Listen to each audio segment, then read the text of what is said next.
Hello, everyone, and welcome to Dungeons and Magi. We apologize while stuff is being tweaked. We are having some difficulties. I don't think you guys can see us right now, but you will in a second. Um, I think I have that back fixed, so it'll be a minute while I get the map and everything up. we apologize. Like I said, we are slowly working on getting all of the technical difficulties fixed. For some reason, our technology doesn't like us. But with that being said, I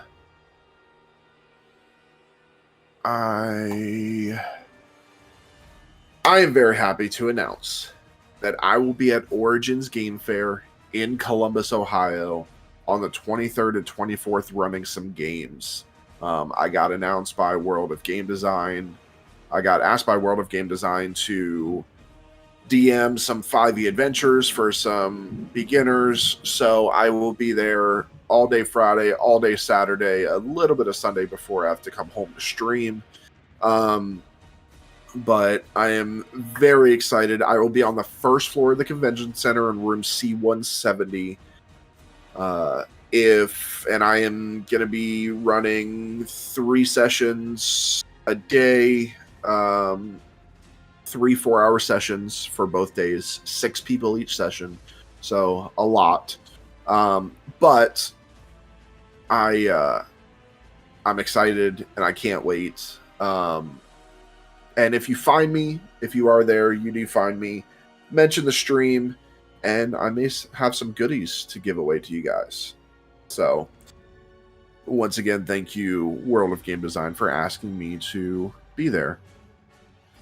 With that, we do have a few announcements to get through, so bear with us. First up, we have Elliot with our socials. We are live on Twitch every Sunday at 6 p.m. EST. We are now a Twitch affiliate, and we want to thank all of you for helping us get this far. You can subscribe to our channel with 3 tiers, and you can even use your Amazon Prime subscription to sub for free each month. We now have a Patreon.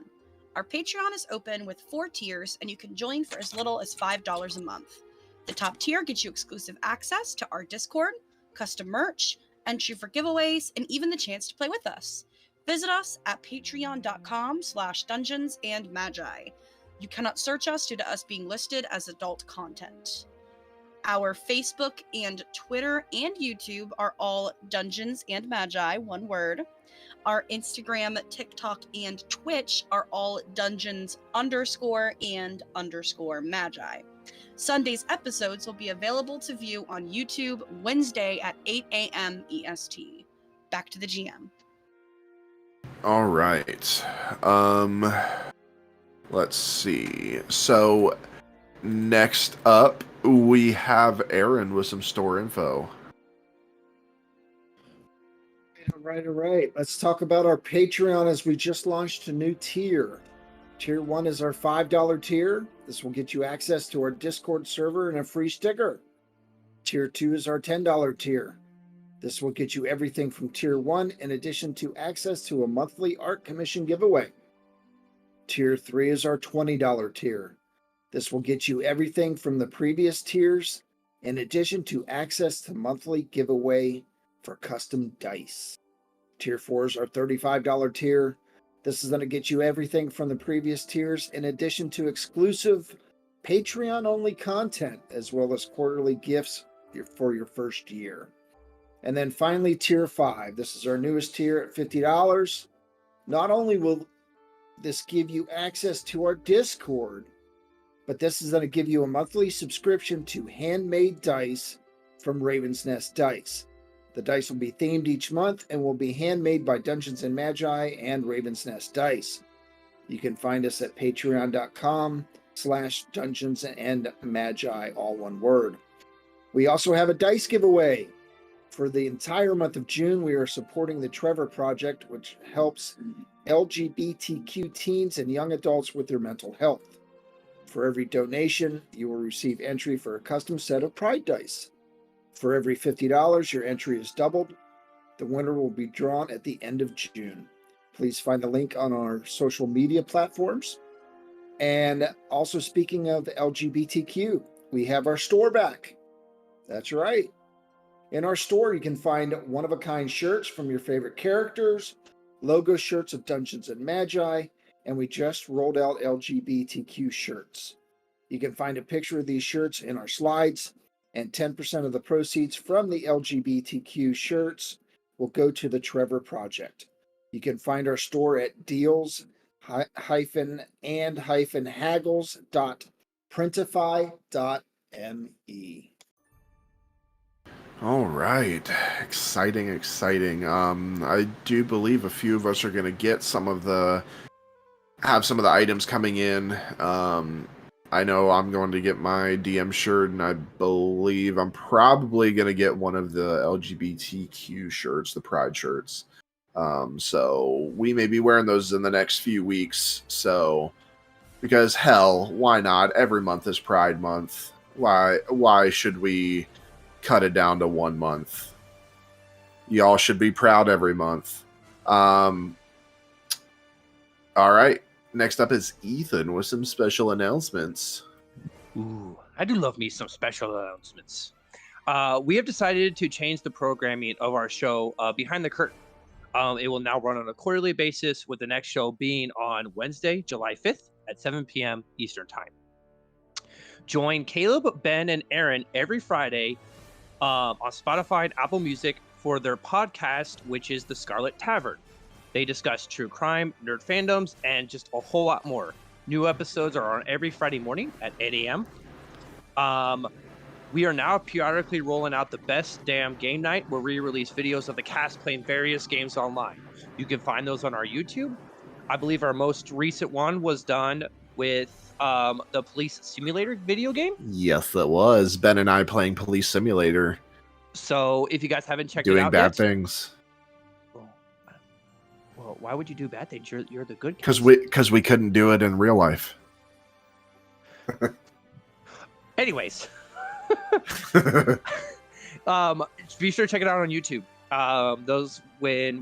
It's awesome for us to be able to show like the games that we enjoy playing and be able to share them with you guys. So be sure to check them out.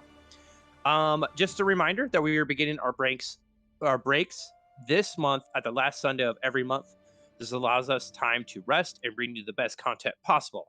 However, with this month, I believe we are taking our break on July 2nd instead of the last Sunday in June. That is due to the fact that we are celebrating July 4th, and so we are taking, rather than take 2 weeks off, we'll just move our last weekend into the first Sunday of July. Also, our music is brought by Critical Role. Their album, Welcome to Tal'Dorei, is available everywhere where we get our music. Thank you to Critical Role for allowing us to use their music. With that, Caleb, that's all I've got. Yes, please check out the podcast. It is trending up right now, but get into it now. Friday was episode 1 of Scientology. It's a 4-part series. The next episode will come out Friday. We are digging deep into Scientology. We'll see if we make it out of it alive. Especially because at the end we're coming after Tom Cruise. So, and actually, if Tom Cruise were in here, he would be the shortest person here. Not really. He is like 5. He is like 5'4". He is short. Yeah, I he's think taller it's than me. still He is 5'4", but me, Kara, yeah. and Elliot. But he's that are the still shortest. tiny. I could put him in my pocket. But yeah, so would you want to? No, God no. I don't know what Exactly. diseases that man has. Finally, we have Ben with our sponsors.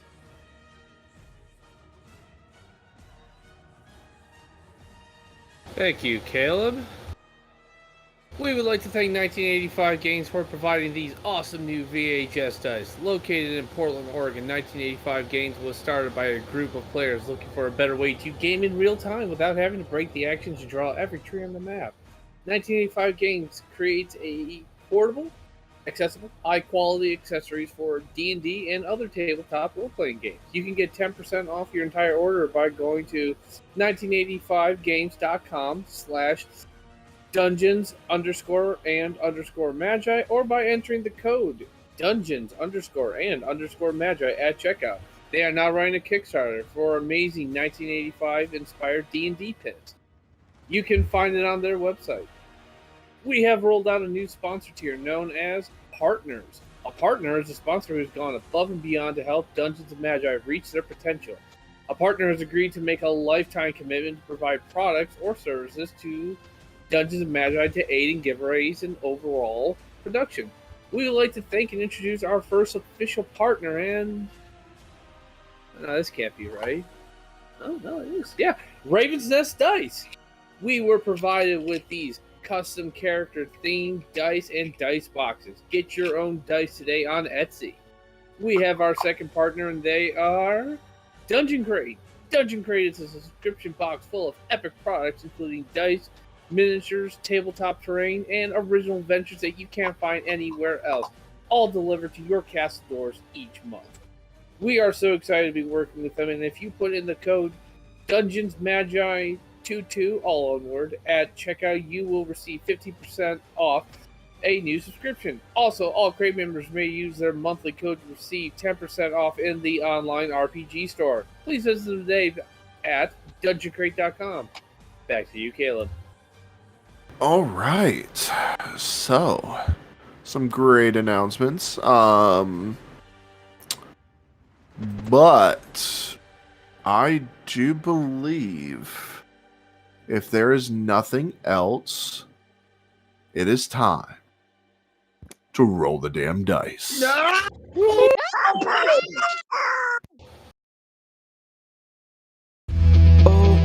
your mind up to the chance our luck is in, that the battles that await us are battles we can win. We've all got a role to play. We've all got a role to make. Dungeons and Magi, it's time for us to do or die. The numbers, they don't lie. So roll the damn dice, roll the damn dice, roll the damn dice, roll the damn dice. Our handbooks will guide us as the damn stand watching on. The odds are against us, but we've known that all along. We've all got a role to play. We've all got a role to make. Dungeons and Magi, it's time for us to do or die. The numbers, they don't lie. So roll the damn dice, roll the damn dice, roll the damn dice, roll the damn dice. All right. So, Is that Quackicus I heard? yes, it was. So, last we left off, Misery's End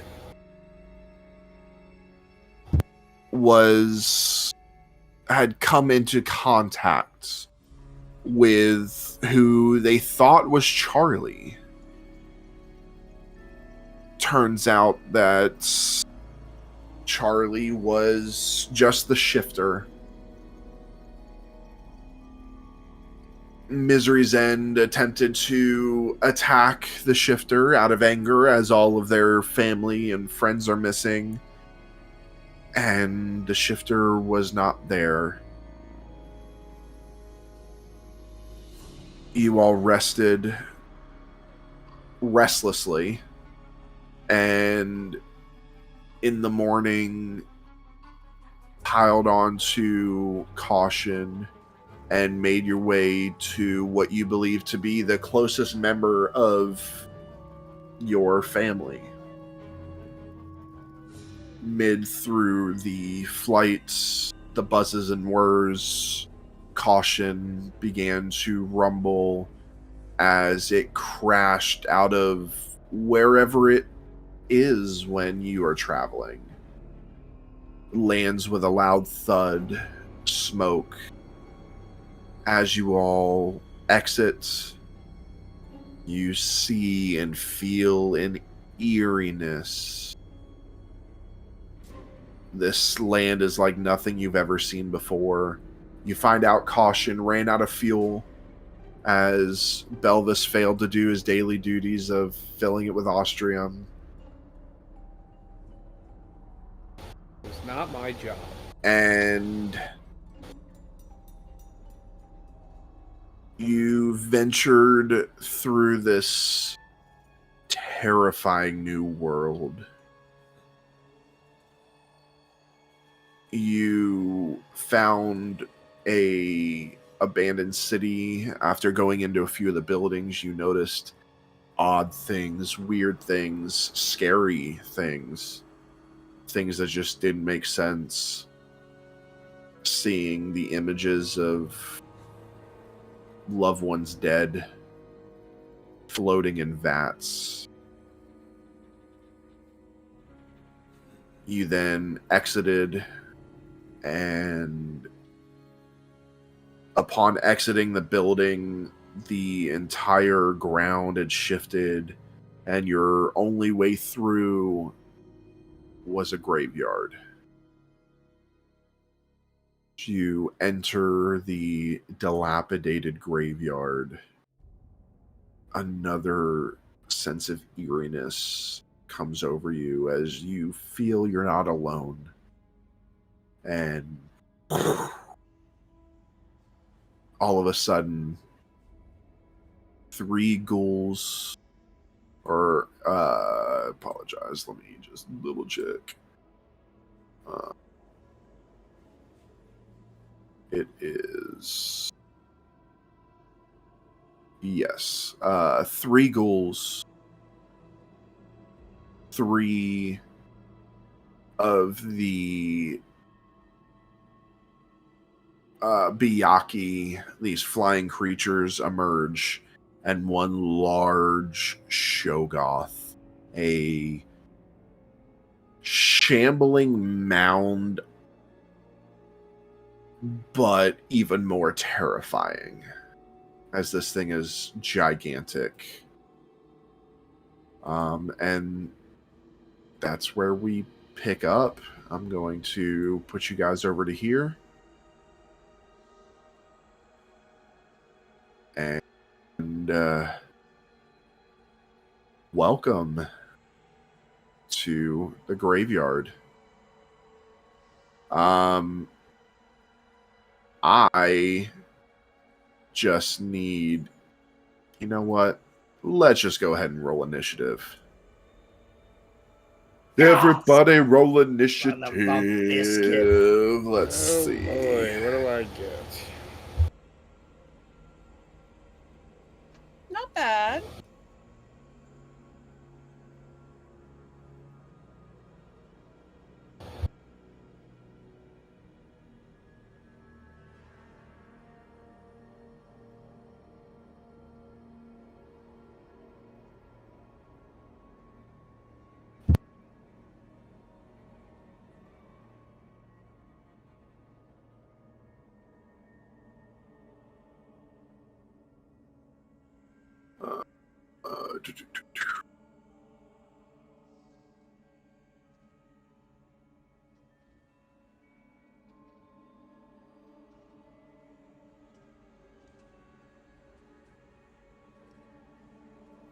One second.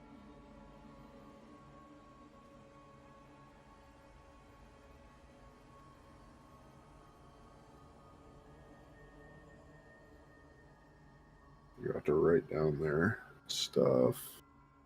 Okay.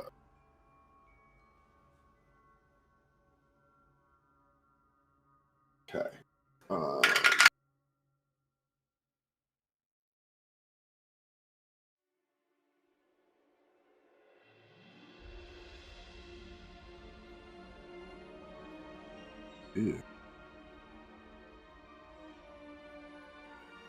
Oh, Jesus. Get that natural one out of the way.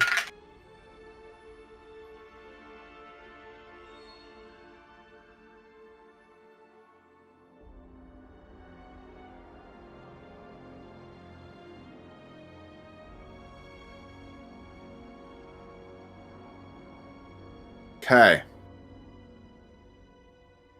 25 to 20. 18. 22. 20. Okay, so for the first time ever, Bakira's going first. Then it You is got this. Belvis. Then it is the I had 21. Sorry, I didn't realize I was muted. so Bakira, then it's Rohan, then Belvis. Then it is the Biaki with a 19. Then Safi. I have an 18 as well. Okay. Who has the My higher dex is- dex? My dex is 14, a +2. 19 plus 4. Okay, so she Okay, goes so first. it's Arlie first.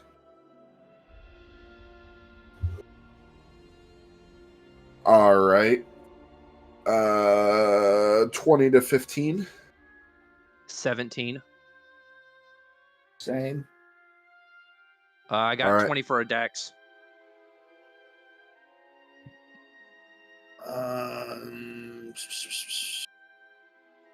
I got 19 for Dex. Okay. You got what, Elowen? 17 with a 20 for a dex. Okay, so you're first. Elowen. Wow, you're more dexterous than the rogue. I know. I was Then- like, oh, Then Van. Then it is Ghoul 2.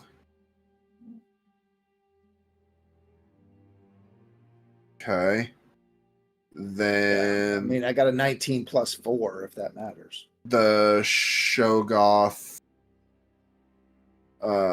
rolled a 16. 15 to 10. Is that everybody? I think that's everybody. Yeah. So, okay, so then after the Shogoth, it is Ghoul 1. Then it is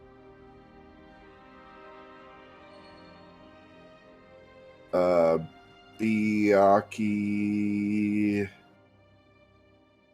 2.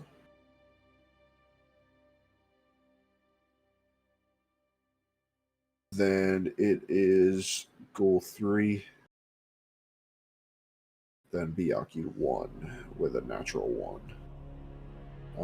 Okay, so Bakira, Rohan, Belvis, Biaki 3, Ari, Safi, Elowen, Van, Ghoul 2, Shogoth, Ghoul 1, Biaki 2, Ghoul 3, Biaki 1.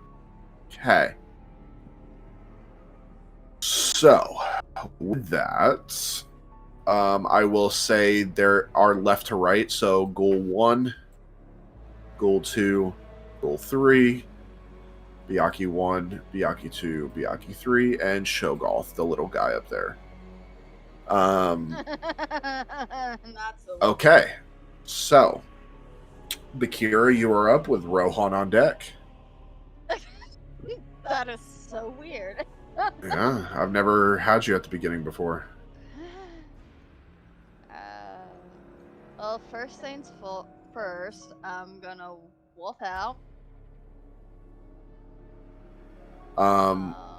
You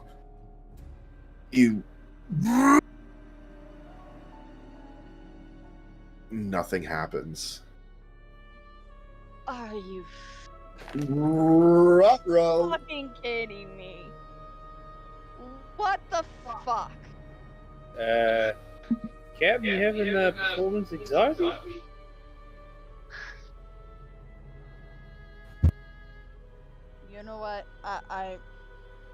This is the second time that I haven't been able to transform. Don't push it. So I'm just going to attack that one with Eldritch Blast. Which one? This guy right here? Yep, that Uh, guy right there. That little Miyake fat guy right 3. there. Okay. I'm going to Eldritch attack him Blast. with Eldritch Blast.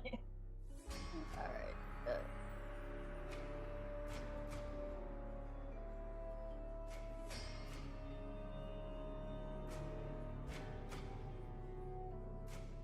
Uh, 14. 14 misses. Yeah. Alright. Alright. Second bolt.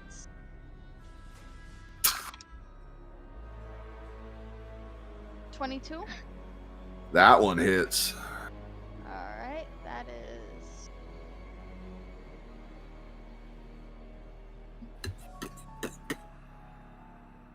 Eight points of damage. Alright. Third one. Eep. Is 13, so not That hit. misses.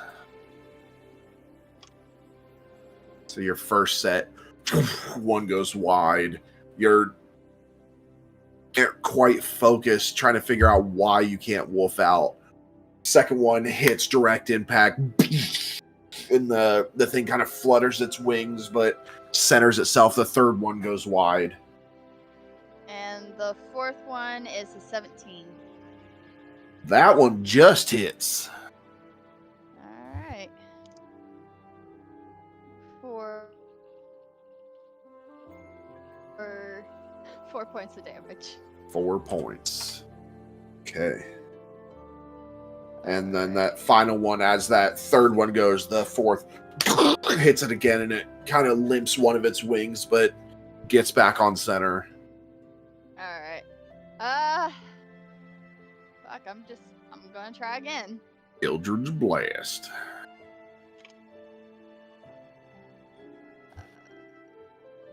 Take this shit. 23 to hit. That one hits. 11 points of damage. Okay.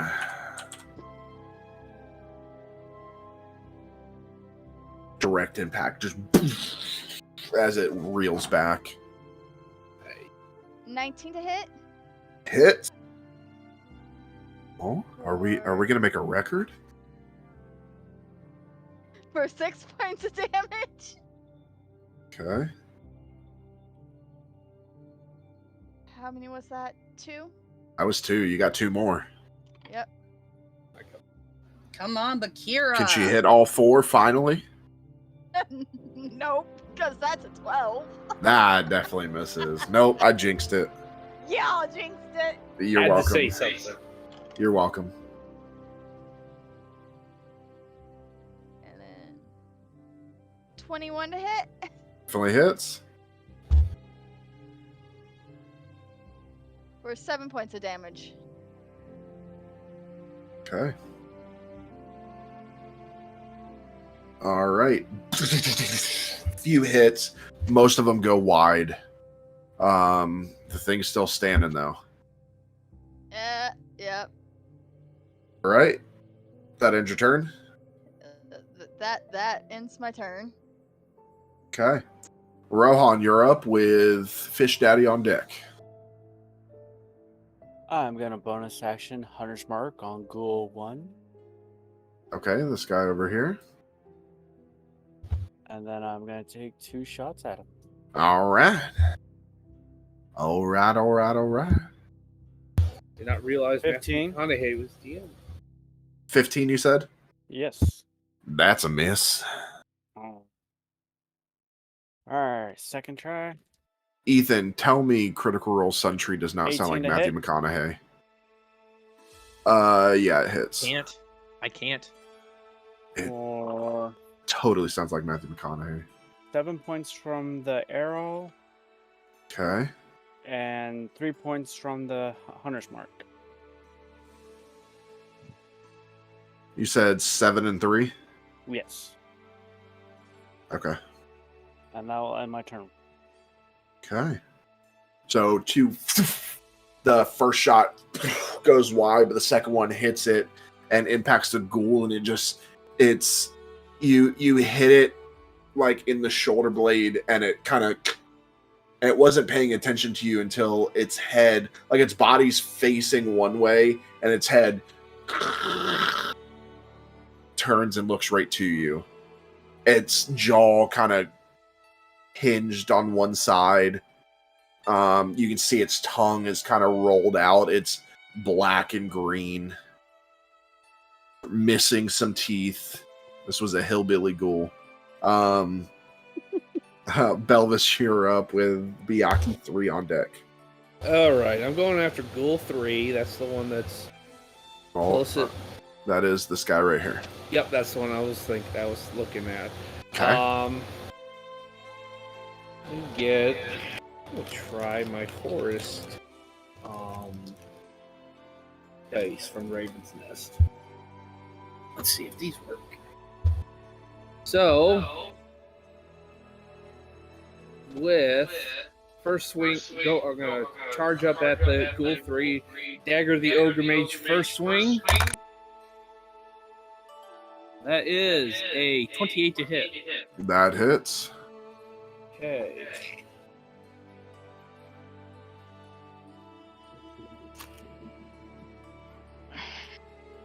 Damage on that is 9 damage. With now I want to use a special attack with that. I have Divine Smite, Okay. and that after I hit him with a melee attack, I can expend 1 spell slot to deal 2d8 damage to a target plus 1d8 for each spell level higher than 1. Now this doesn't account for that because I believe I only have level 1 spells, so it's just going to be a 2d8 for this one. Okay.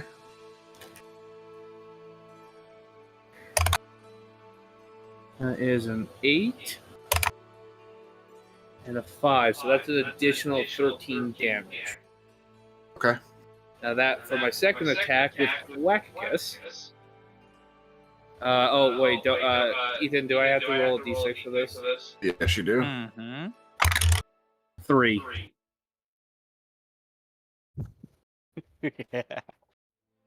Oh boy. I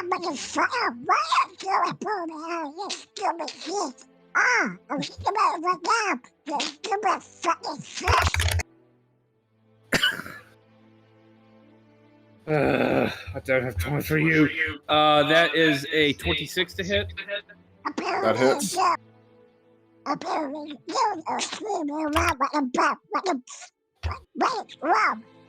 That is a 9 damage. Will you shut up and just kill this thing? I first attack, I swing, pivot around, and then I do another slash of with Quackicus on the ghoul.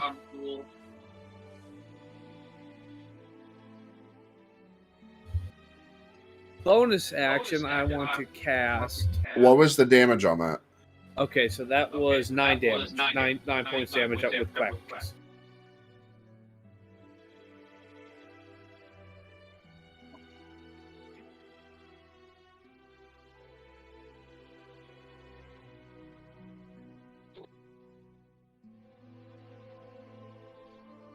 You doing anything else?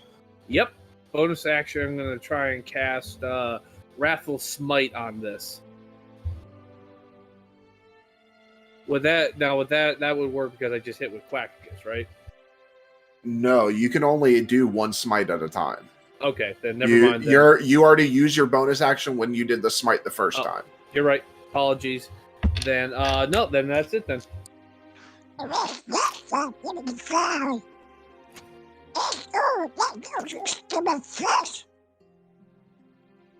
Why do you hate me? I don't hate you. I want something bigger. You get Catholic. All right. If there's anybody out there that forges weapons, please forge us a Quackicus sword.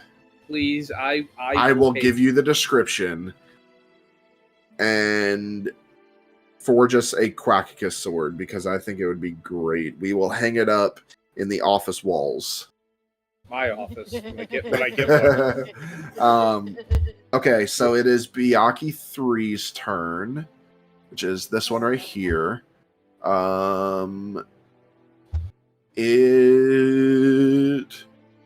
It can move. It can fly 60 feet. So it's going right here. It is going to make a multi-attack. One with its beak and one with its claw. The first attack. That's cocked. That is a 30 to hit. Ow.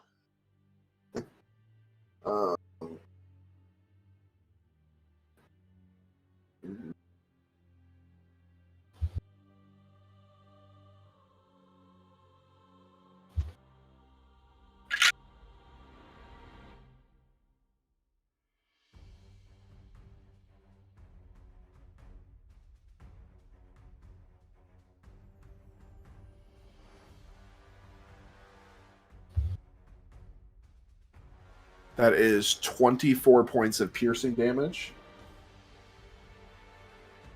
Okay. And then a claw attack. Wait, that I'm is- resistant to piercing. Okay. So you take half. Then I'm resistant to piercing. is it all the time or only when you're wolfed out? All the time because of Captain's Pride. Okay. Then the second one, that's a miss. That's only a 14 to hit. So it pecks you with the beak. Captain's Pride blocks most of it, but you feel a little bit of the prick. And then this claw goes a sweep and you duck under it.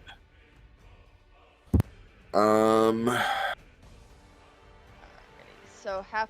What was the full damage? It was 24, so take 12. All right. That ends its turn. Arlie is up with Safi on deck.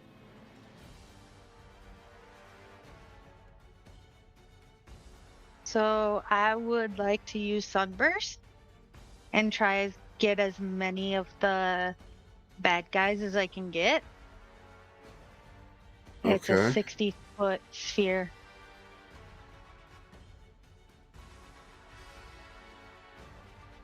Okay, so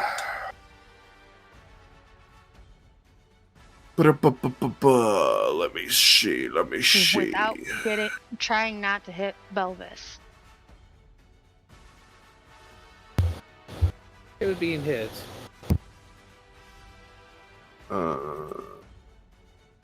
Not with this. This is 12d6.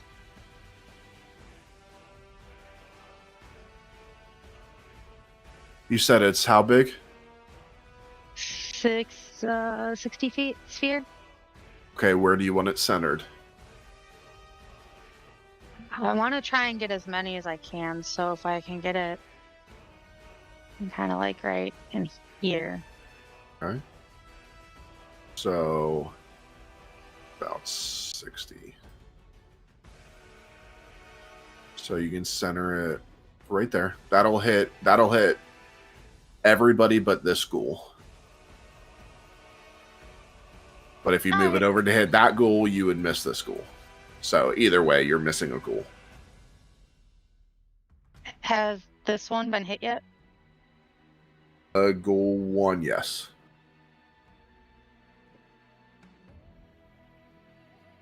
I'm gonna move it over a little bit this way and get this one. Okay. I mean, both of them have been hit, so. Yeah. One's just been hit more than the other. Correct. All this right, one, from yes. all of those, I need con saves. Okay, give me a second.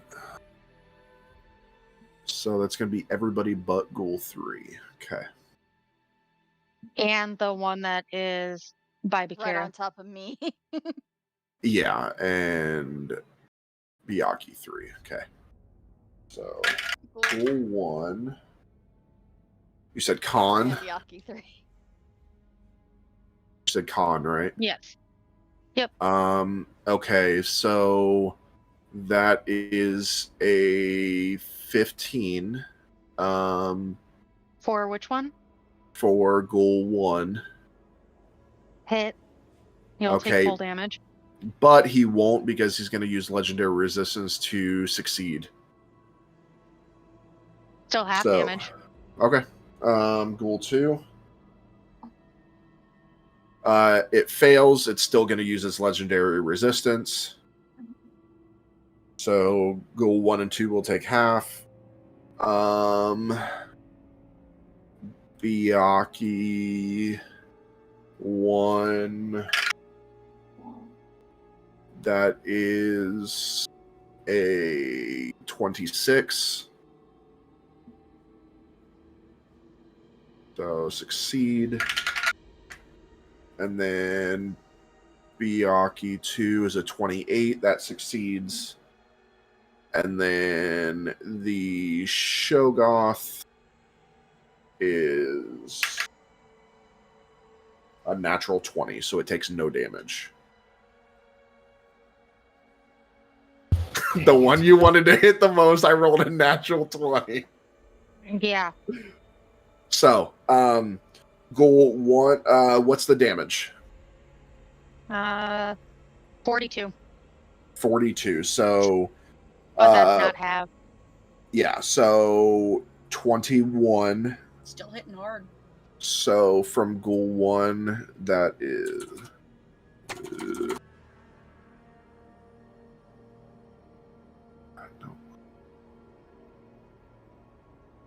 Okay.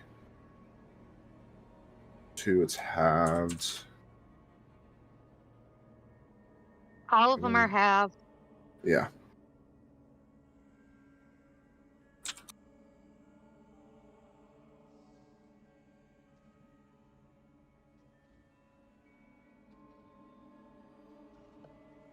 Okay.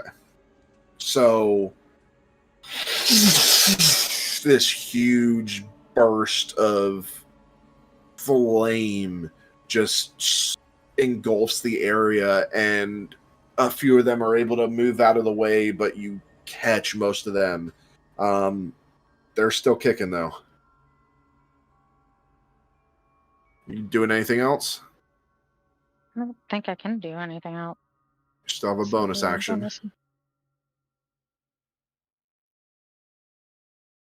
Yeah, I can't do anything else. Okay. All right. I'm going to go ahead and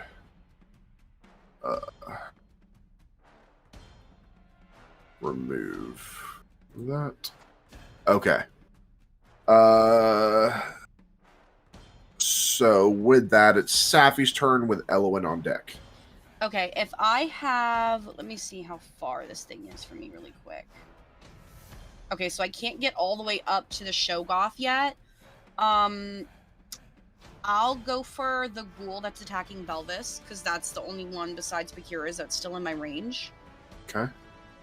So I'll say you can get right here. Yeah, and then I would like to rage. Okay. Just screaming. And then I'm going to take all 4 of my hits against this ghoul. Let me make my wisdom saving throw really quick. Yeah. Make it a disadvantage. Oh, disadvantage? Okay. I mean, you are in a place that's Yeah. not very good So for your that's a mind. 5. Thankfully, I'm right next to it. So I need you to roll me a d4. Okay. 2. You're lucky. Odds you hit Belvis, evens you hit the ghoul. Okay. All right. So Belvis, you're lucky. I'm gonna do my first hit. Okay. That should be a 21 to hit. That hits. All right. Let me roll my d10. Ooh, that's good. Okay, 9. So it should be 18 plus 5. So 23. 23. 5 of which is necrotic. I'm sure those things have a resistance against that, but 5 of it's necrotic. Okay. I'm gonna go for my second hit. Nat 20. Are these all regular There or we go. reckless? Yeah, they're regular. They're not reckless, they're regular. Nat 20. Nice. All right. Yep, so a nat 20. I have brutal critical, so I add another d10, I believe. You do. To my damage. You do. So I'm gonna do my first d10, 6, my second d10, And all of it's doubled, Hell Oh, yeah. okay. including so- the third one. Hell yes. All damage is So- doubled. 14 before I add what I add.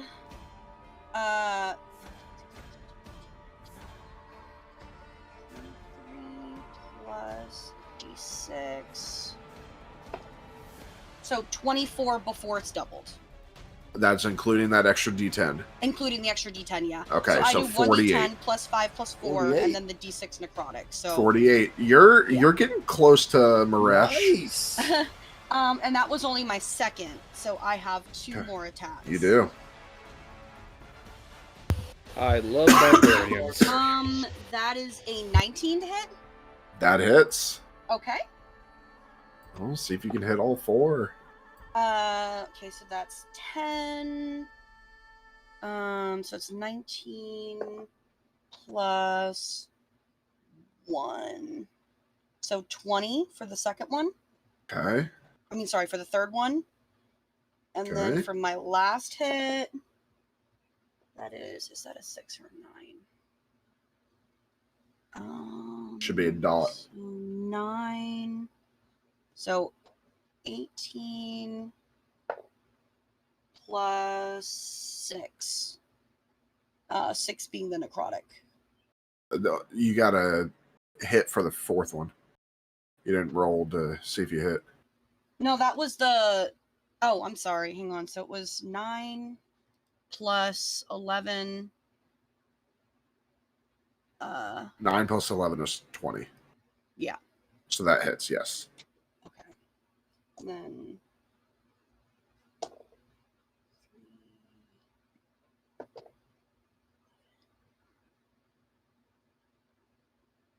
9. So I think that one's only 14.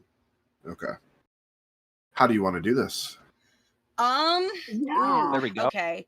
I'm beyond mad. I saw my family's dead. I, lost the person that I just fell in love with. And I just smashed it to pieces with my axe, and I hit it a couple extra times when it's just bones. Okay. And it just disintegrates. I'm just looking in amazement. Seth, bloody brilliant, lass. Let's go fuck up that other one up there. I'm gonna kill them fucking all. All right. Would you shut up, you dumb duck? Eloin, you are up with Van on deck. Okay, I would like to be right in front of Arlie. Up here. Perfect. And I need ghoul number 1 Okay. to make a dexterity saving throw as I cast flame strike on it. Oh, okay. Let's see. Fancy. Goal number 1. Dex save. How's Arlie gonna see me? That's a 16, It needed a 19. but it has legendary resistance, so it's going to Okay. succeed. Okay, so it still takes half. Okay. Still burning through them though. That's good. As it takes Yeah. 13 fire damage plus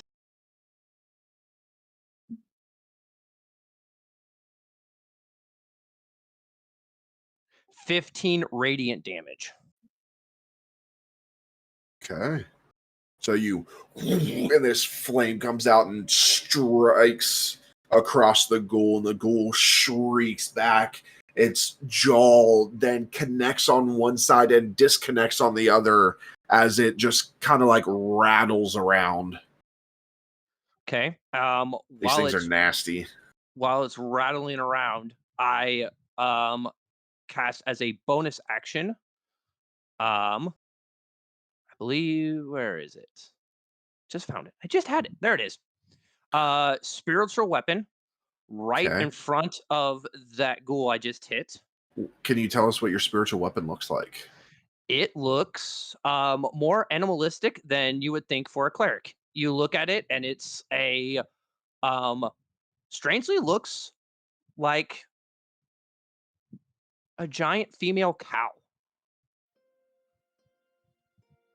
As he casts it and places it right in front of this ghoul, and going to and I can attack with it as a bonus action, correct? Yeah, it's automatic.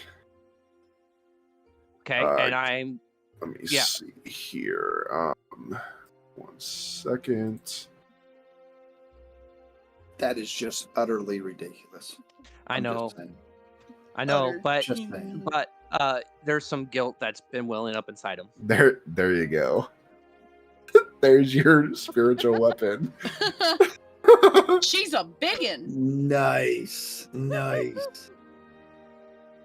Okay, go ahead and roll to attack. 26 to hit. That definitely hits. For only 7 points of radiant damage. On the floor. Okay. So this and this spiritual weapon must have some beef with this ghoul because it just attacks it. All right, is that end your turn? It does end my turn.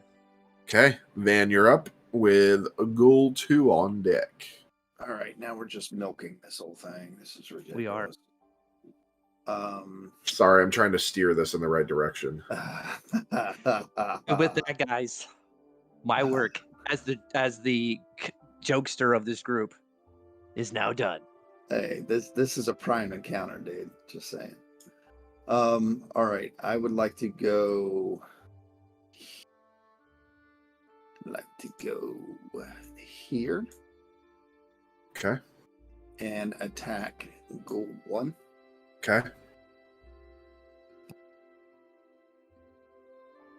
Van, if you're attacking Ghoul 1, this cow looks really familiar to you. I'm just saying. You look at the spiritual weapon and it looks very familiar to you. It's your ex-wife. Nice. Nice. 35 to hit. Which one? Well, fair. The second one. Yeah, fair also. 35 to hit. It's. Oh my god. Shall we name this cow? I've got a perfect name for it. Oh boy. Do you want me to name this cow?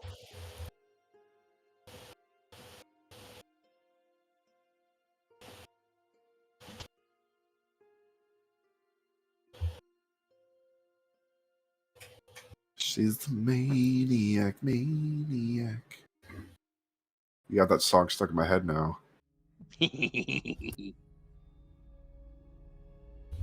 Don't sing it, get copyrighted. 138. That's it. Yeah. Low rolls. How do you want to do it? I will say the spiritual weapon will have to dodge out of the way, so it'll be ground beef. Where's the beef? Holy cow. Technically, it would technically you are a cleric, so it is a holy cow. Right. Okay. Mm-hmm. I want to just look over at Elwyn as I throw the dagger. When Okay. you look over, you just see, like in a weird way, but you see a tear streaming down. You see tears begin to stream down Elwyn's face. Oh. Okay. Okay. Okay. Noted. And the ghoul disintegrates.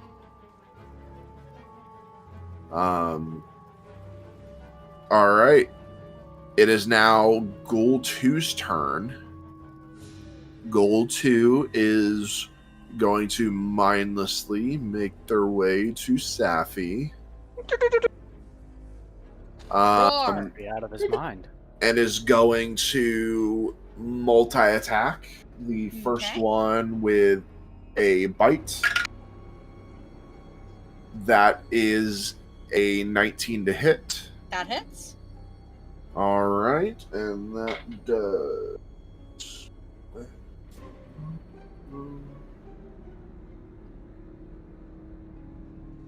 Oh. GM, real quick, am I within 5 feet of this thing?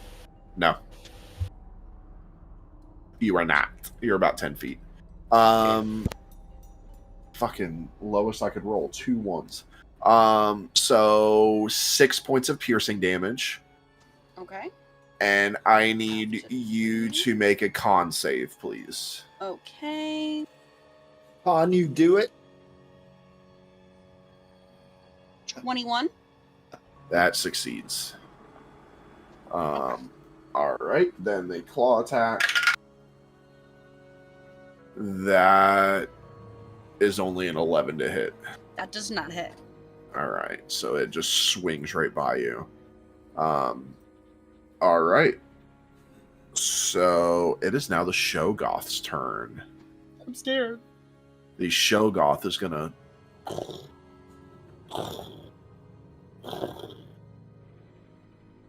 come over here, and it is going to. Oh, actually, it's going to continue up here. I need both the two of you to make. I need you both to make dexterity saving throws, please. Okay, dexterity saving. That is 17. 23. Safi, you failed. Belvis, you succeeded. Safi, you are engulfed. Oh no! For once, it's So not this me. monster swallowed. So you are blind, restrained, unable to breathe, and at the start of every one of the Shoggoth's turns, you have to make a con save, or take 10d8 acid damage. Like Okay, and Wait. you just hear.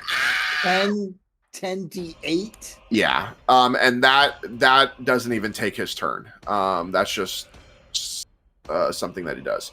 Belvis, he is going to. He'll move back a little bit. Safi, you're with him.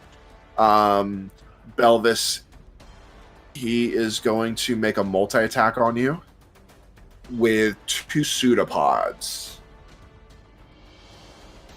The Okay. first one is a 30 to hit. Just hits. Just hits.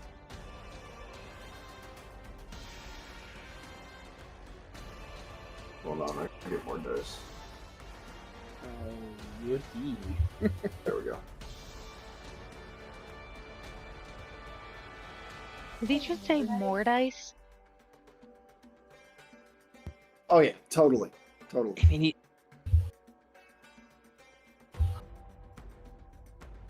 You take 27 points of bludgeoning That's not bad. plus.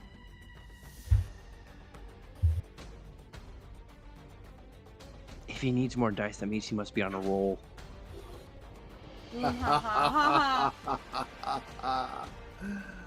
Oh man, these jokes just keep adding up. Plus 22 points of acid damage. Oof. And I need you to make a strength save. That's These fine. numbers. These numbers. Strength, are not, yes. These numbers are against us. Dirty 20. You succeed. He does not grapple you. Oh. But that was only his first attack, so he's going to make the second one. Oh, this thing could kill us. That is a 17 to hit. Misses. Okay. So he misses wide. All right. Oh, mercy. All right. So that ends its turn.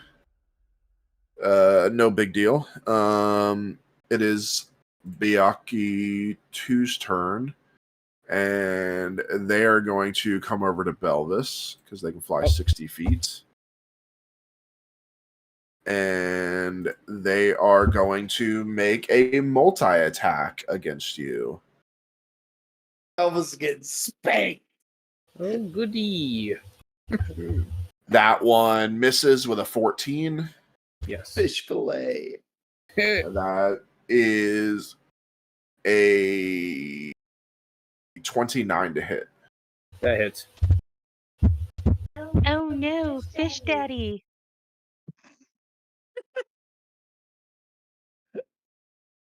Give me your fish. We having sushi tonight. That's 15 points of slashing damage from the claw. 15? Okay. 15, yeah. And it just whoosh, slashes right across your face. Ow, that's my money maker, damn it.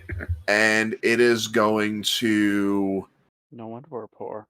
then fly this way. Wow. Wait, what did he say? He said, "No wonder we're poor." Oh my god. So it's You know it's what? gonna Just fly let it out eat. of Just let- it's gonna let it fly eat. out of your reach. You do not get an attack of opportunity on it. You do Because not? you do not. It has a thing called flyby where it doesn't provoke opportunity attacks. Okay. Um, I'm still reeling from getting burned by Chris. all right, Jesus. then it's Byakhee 1 who is going to go after Belvis. Well, why not?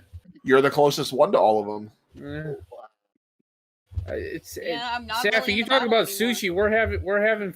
We're having fried tiefling tonight. That is a 23 to hit.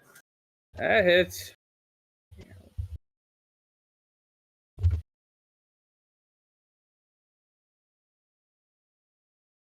Can't fry what's already eaten. That's 14 points of piercing damage. 14. That's Okay. brutal. Plus Well, that's not bad. the next one. The next one definitely That's misses. up Belvis, I need you to roll me a roll me 3d6. 3d6? No. Yeah. I don't like this.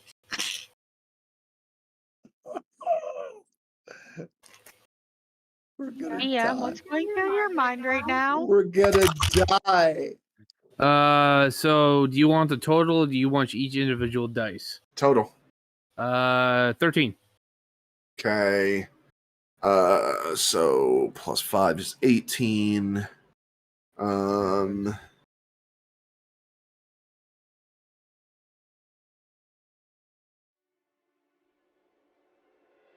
So it hits you with the beak. It goes to slice you with its claw. You instinctually grab the claw and cut it off. I rolled a natural Okay. 1. Nice. Okay. Can I have used Quackicus to cut off the feet? Sure. Roll a d6. E6. 4. Oh God! What in front of? What do this? What massive shit up? Come on, Belvis, you won't pass it. Let's go. Come on. All right. Top of the round is Bakira with Rohan on deck.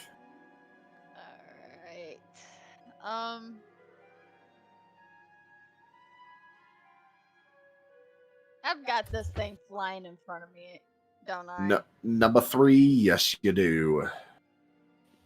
Get wolfed out, you could just eat it. Oh, too bad.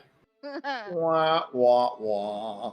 I mean, I guess Well- there's nothing stopping you from like biting its head off just in Dragonborn form. What are we, Ozzy Osbourne? Right? I don't. Wait. Hold on. What did you You don't say, know who Noah? Ozzy Osbourne is? No. I know who Ozzy Osbourne is. I just don't get the reference. He bit a bat on stage, a live bat. He bit the head off. How? Yeah, he thought it was fake. He thought it was a rubber fake. one. Somebody threw a bat up to him. He thought it was a rubber bat, so he bit the head off, but it was an actual live bat that was still alive, and he bit the head off, and it was bleeding everywhere. And he said he went backstage and puked everywhere. I don't blame him. I don't either. All right. About how high up in the air is it from? It's hovering in front of you. Oh, It's so like- it's just hovering. It's like right there. Yeah, it's hovering. It can fly, but right now it's hovering. Okay.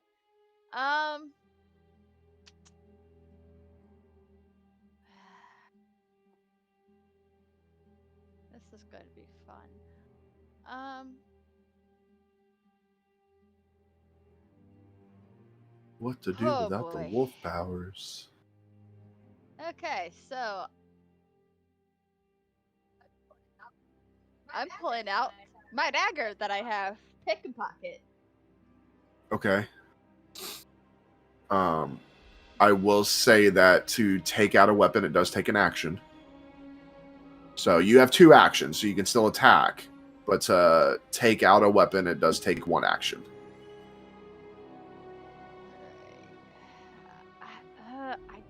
I'm.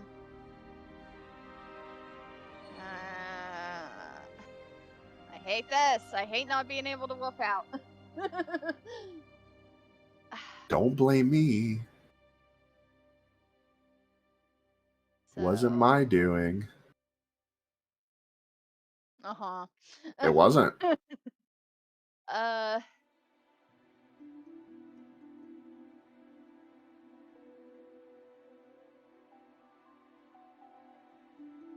Okay, I'm going to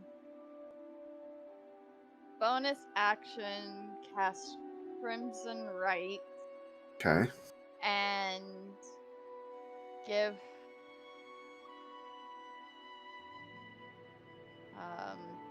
hold on. What does it say what I can put on it? Since I've been able to do that.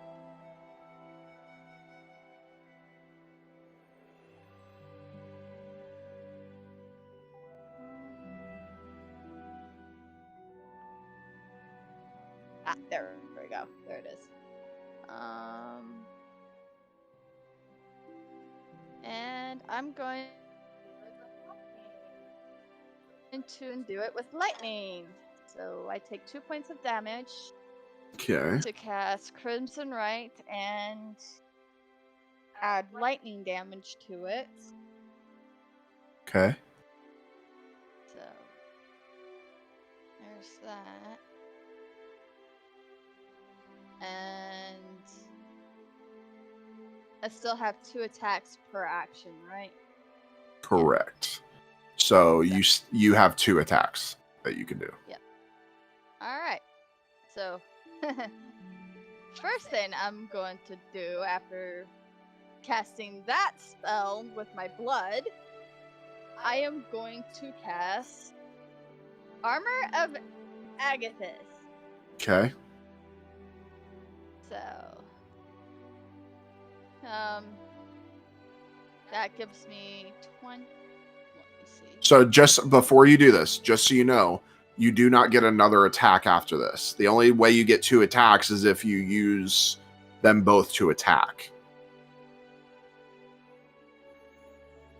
You get 2 attacks per action. Armor of Agathis is not considered an attack. It's a buff. You can do it. You just will be done after that. So it would be smarter to attack and then armor up Agathis? No, you technically can only do one or the other. Because Armor of Agathis takes a full action. Okay. You're attacking because you get 2 attacks because of a feat that you have. And you would get 3 if you were a dual wielder. But your Armor of Agathis takes a full action. Because it's not an attack.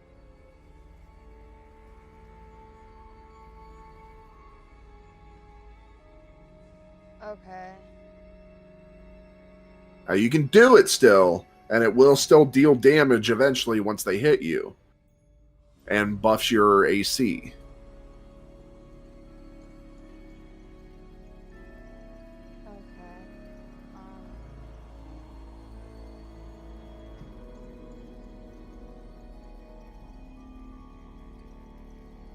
Then I'm not gonna cast that.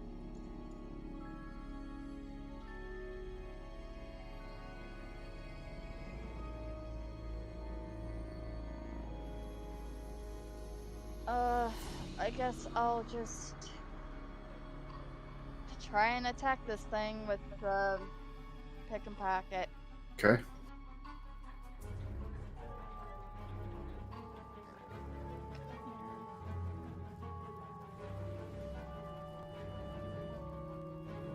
That's 12. Miss.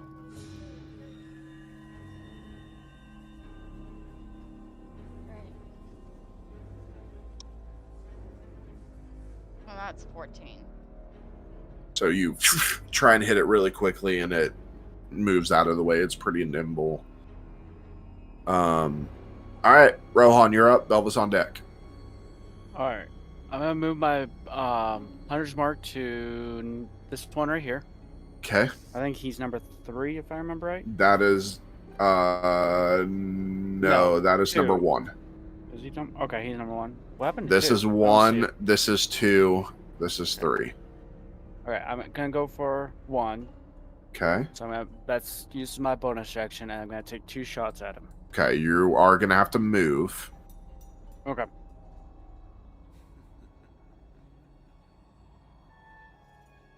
So 24 to hit. That hits.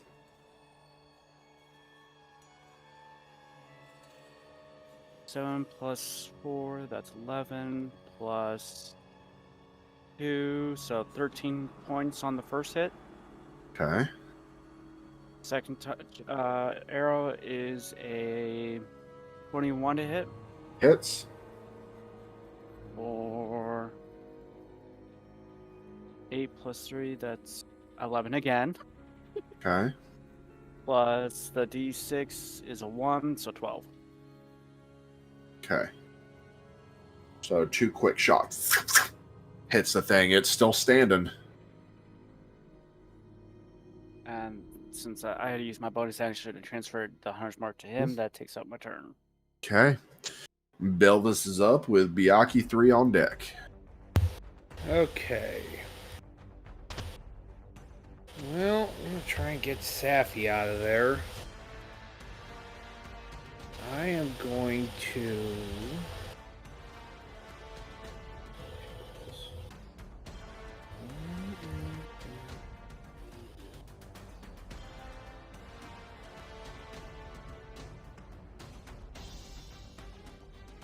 Okay. Let's see if this works. Alright. So, the Shogoth. I'm gonna square up on this thing. I'm gonna yell, I'm coming, Sam! And I'm gonna try and first attack with the dagger of the Ogre Mage. I'm gonna try and cut into this thing. Okay. That is... what is that? What is that? Cut it out. 18? Just hits. Okay. So that is going to be 7 damage. Okay. And for Quackicus,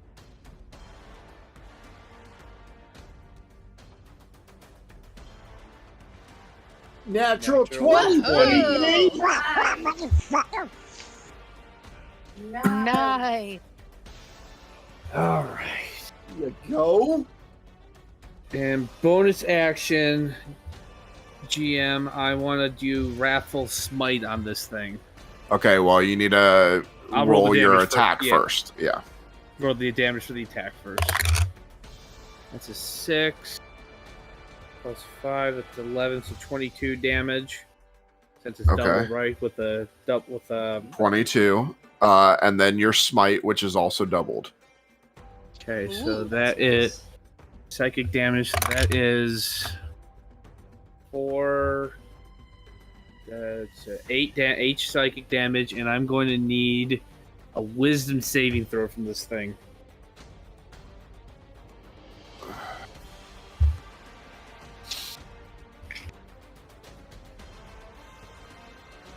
That is a 23. Damn. Let's see. That I believe that. succeeds. Yeah, it Oh, succeeded. That succeeds. Yeah, because it was an 18. Yeah, your DC's not that high on that.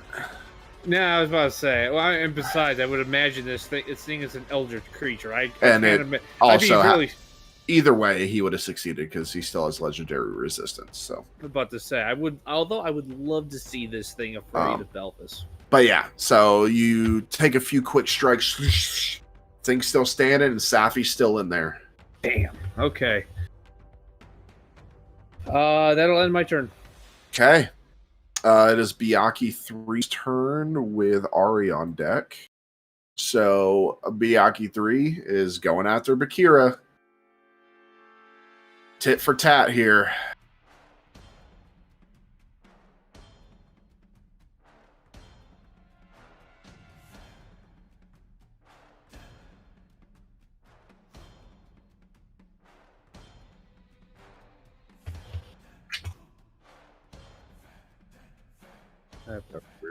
Sorry, I just had like a bloody glitch there. I did too. Yeah, I I think it did it for all of us. Discord. It was Discord. I dipped out and dipped back in. So 30 to hit. That hits.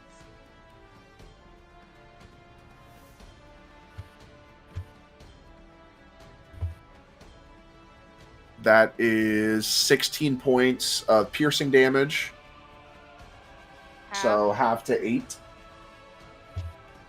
Okay. Then the claw attack is a 23 to hit. Hits. That is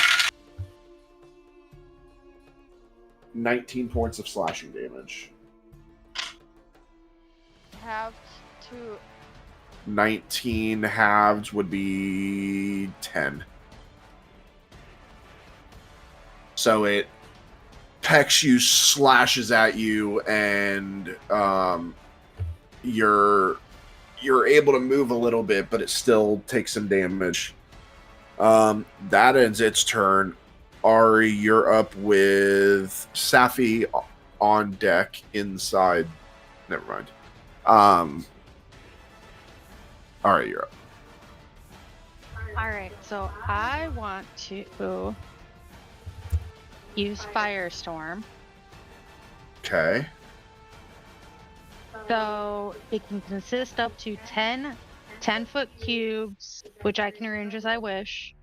Each cube must have at least one face adjacent to the face of another cube. So I want to try and hit all of them. Okay. I will say the only you would be able to hit. Hold on, let me do this. So you'd be able to hit here, here, and here. But you would not be able to hit this one because there's no face adjacent. Make sense? Yeah. So you'd be able to hit these 3, you just wouldn't be able to hit that one. You wouldn't be able to hit number 2. But you can do that. Sounds good. So I'm gonna need deck saves. Okay. So all but number 2. Okay. So hold on. That also includes that ghoul. I need to move this so we know that that ghoul's there. I'll include that ghoul in this square. Okay. Because I forgot he was there. Oh shit, he was I did there. too. Yeah, me too. I forgot I I put him didn't. over it. So ghoul. You said Dex? Yep. That is 12, which would fail, I'm assuming, so he's going to take a Yep. legendary resistance. So Which ghoul that's is that still again? half. Ghoul 2, the only ghoul left. All right. Then Biaki 1. That fails. He's going to use a legendary resistance. His Half. final one. Number 2 is exempt. Number 3.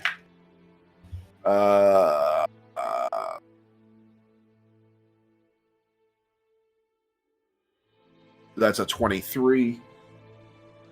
So still half. Dude, if I get a natural 20 here, God. I'm gonna be pissed. Don't do it. that was so close. Oh my god. That was so close. That was a 2. Ooh. For a 2. Plus- Oh. Doesn't He add doesn't anything have at all. he doesn't have a deck save now. He's a Well, giant big- show god.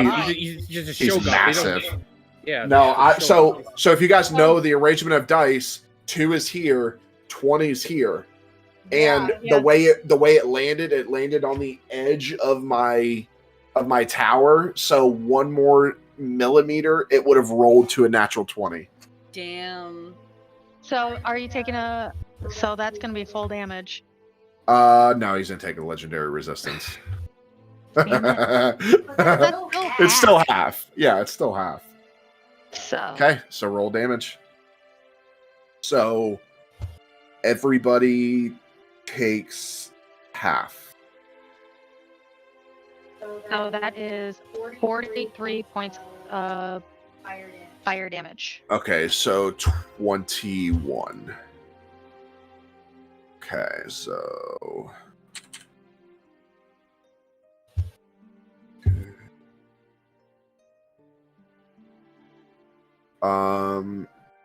Safi, you also take 21 points of fire damage. Okay. Do I But- quarter that since I'm resistant? to No, raging? because your rage ends inside. Because you can't do anything in there. I have that hang on, let me find it. Endless rage. Yeah. Yeah, but you were also stunned and grappled. You cannot be raging while you're stunned. Oh, okay. So I took how many? 21. Okay. Give me 1 second.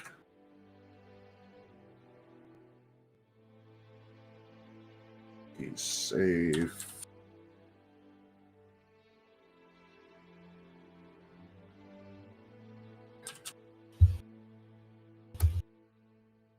Okay. So all this fire just goes nuts. It looks like World War II. Just like the beaches of Normandy just all right, is that it your turn? Yep. Okay. Safi. So, Safi, you technically, when you're engulfed, you can take actions, but you have a disadvantage on any attack rolls and deck saves, and your speed is 0. But you can choose to negate any attacks and make strength or dex, athletics or acrobatics checks to get out. I'm gonna go for an athletics. Okay, go ahead. And then do I have to? Is it on its turn, or do I have to roll for that Constitution too? That is on the start of his turn. Okay. So that's a 25 athletics. That succeeds. Okay. You are no longer Awesome. grappled, but it takes your entire Nice. turn. That's Okay. all right. Good job, Seth. That's fine. I'm out of there. That's good by me. Good job. Seth, Okay. you're right. I kind of look over there. Yep, I'm good. Elowin, you are up with Van on deck. Okay, I'm going to look at the creature attacking Bakira, and I'm going to need a con save as I cast harm on it. Okay. Is that a charm? No. Okay. You said what kind of save? Con. That is a 25. That passes, but you still take Half. Down. Damn, man. 48 points, or 24 points of damage. That is already halved of necrotic damage. Okay. Okay. Okay. That was 14d6 on that dice roll. Okay. Failed. Damn. And then, Yeah, unfortunately they have high cons. yeah. With my bonus action, I'm going to send the spiritual weapon over to the Shoggoth and charge the plant and attack it, I guess. Okay. That's a dirty 20. That hits. There you go. There you go. Will you guys pull this off? Move it. Yeah. It takes 7 points of force damage, actually. Oh, okay. Okay. Okay. It's a Um, pushy cow. It's a pushy cow. Instead of cow tipping, the cow's trying to tip something else. There we go. Maybe it got hungry. So Elowin, you see this, you see your spiritual weapon run past your eyes. Get it? Past your eyes. Mhm. Actually, I don't. Got Wow. You really hooked it there. All it. right. Just Um, raised that one. after I cast that, I kind of making sure I'm standing, making sure that nothing is between me and Arlie as I stand ready to jump out in front. Okay. Van, you're up. With Ghoul 2 on deck. Okay. I can't handle all this. Can I get like up around here somewhere, GM? Where? Where's that? What's your movement? 40?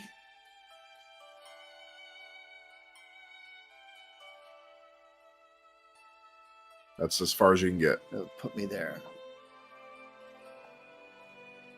Okay. Okay. Okay. I'll attack this beast from there then. Okay. I mean, I'm assuming that it's like considerably taller than the cow. Very much so.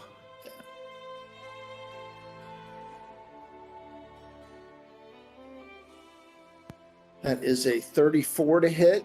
Hits. I'd say he's a grade above. Oh Mhm. God.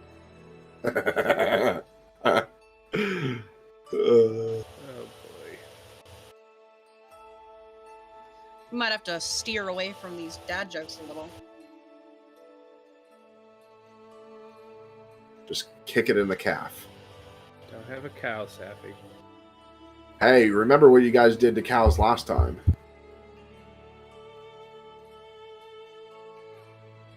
Hey, I didn't They do it. blew up the cows. Wasn't me. Oh. That's why Elowin was crying when he made the cow. Was it me? No, you just kill other players.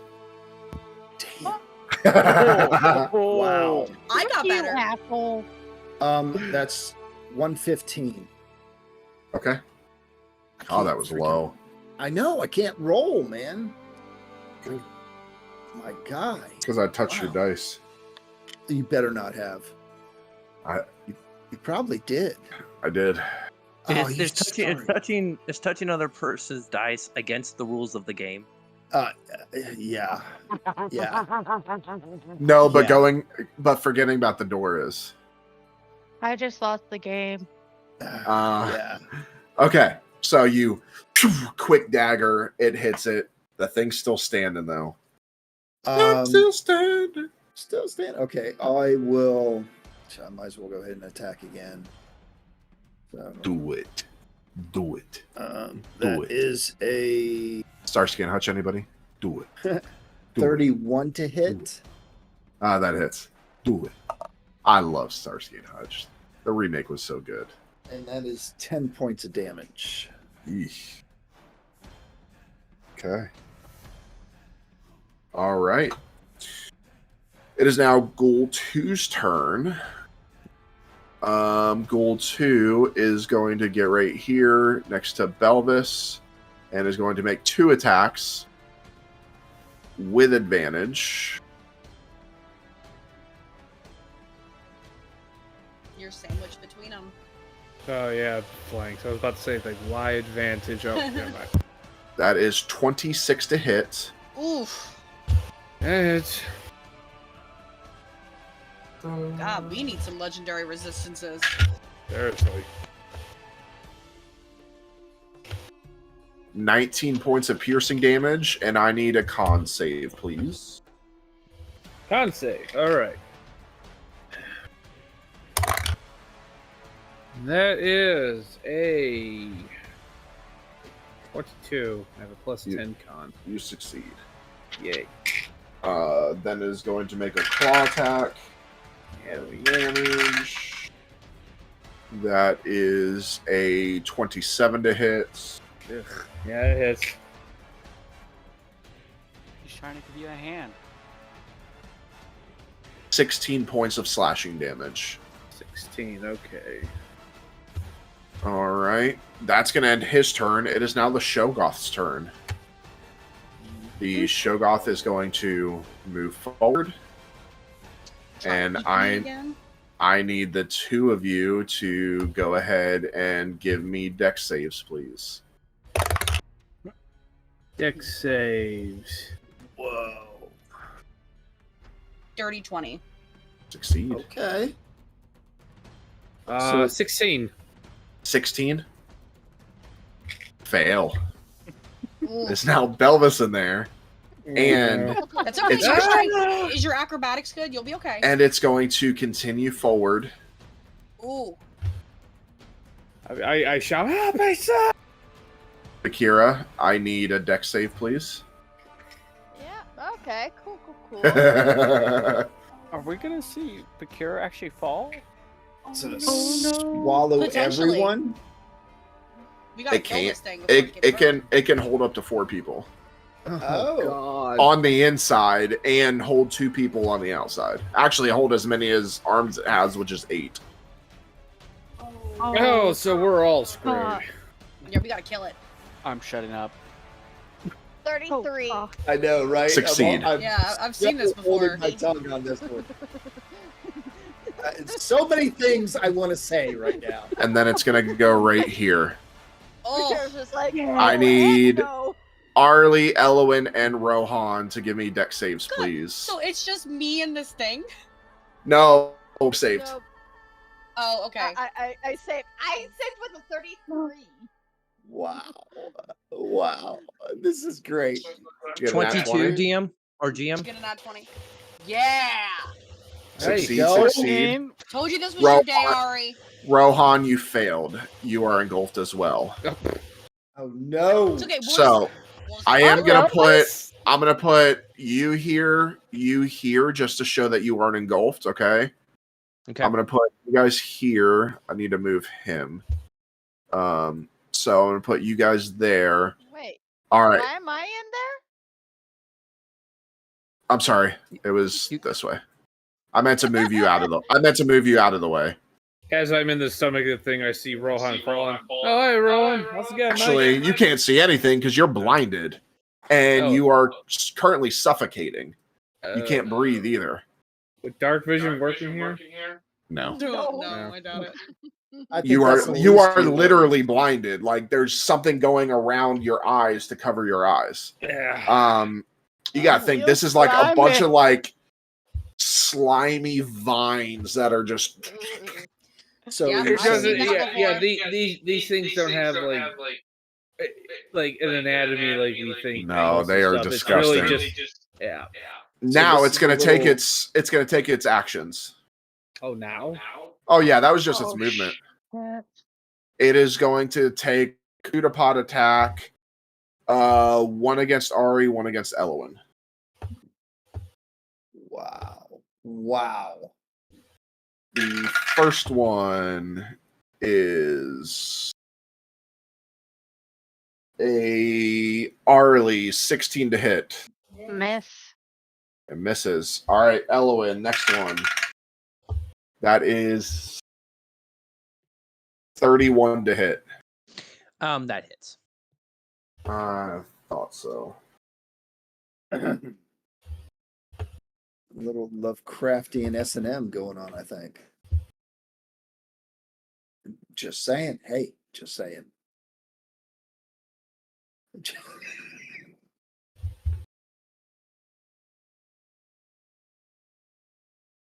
24 points of bludgeoning damage. Plus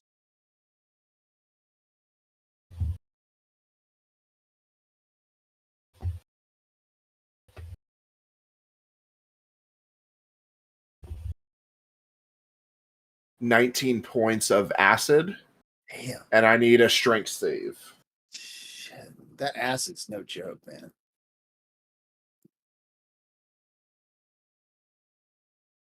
Seven DM or GM.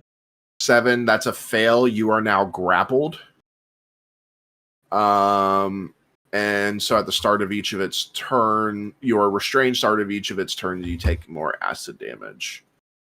The start of their turn? Start of the Shoggoth's turn. Shoggoth's turn, okay. It is then going to take a legendary action and do acid spray to Van. Fuck. Van, I need a dex save. You should be able to beat this. Dex I mean, you save, still dex take save, damage, but dex save. let me count out these dice. Hold on. That is a 31. Pass. So technically it would be no damage.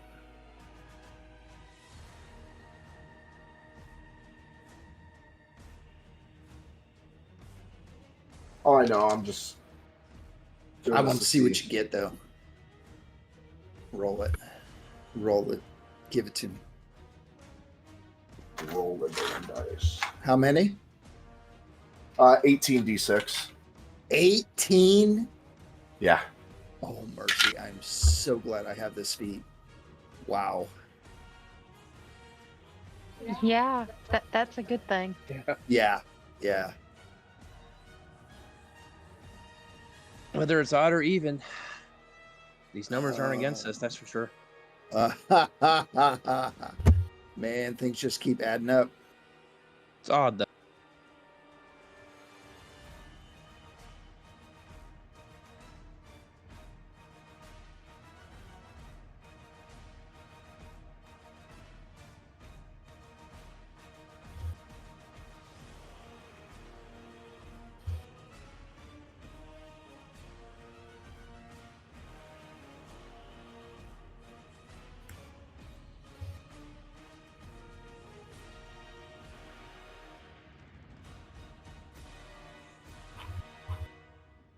Oh, he's counting out 18d6 damage, so. Oh. Yeah, yeah.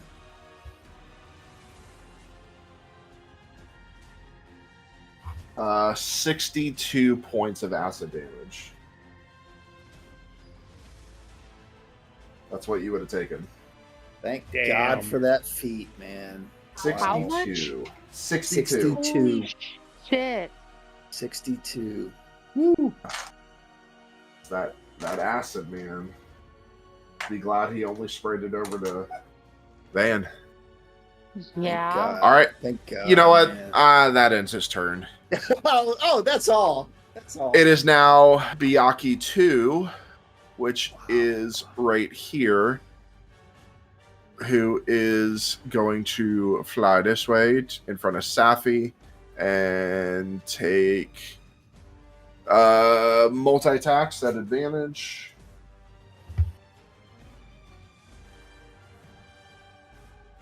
Is 29 to hit. Definitely hits.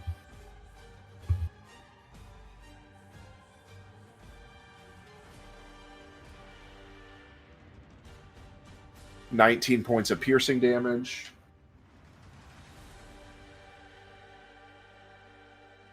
And then a 26 to hit. That also hits.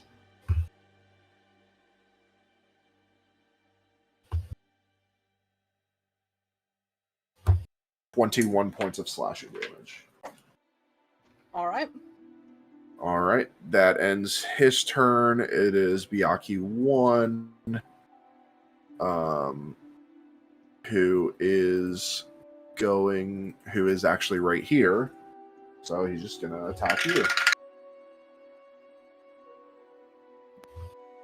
That is a 30. Ow. Yeah, I'm rolling high. Hmm?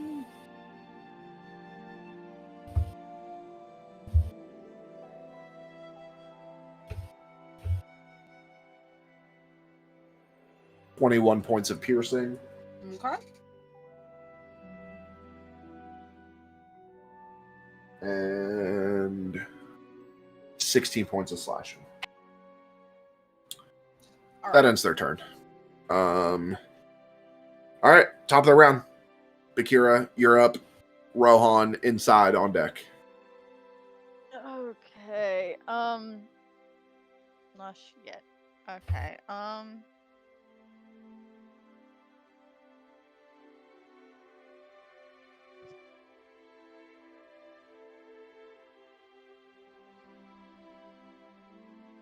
So I'm going to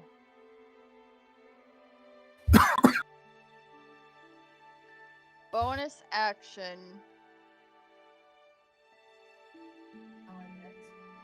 Blood Maledict. And I am going to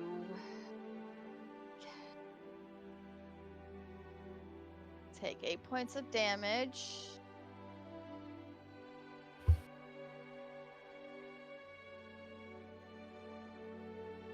And I am going to cast hold on.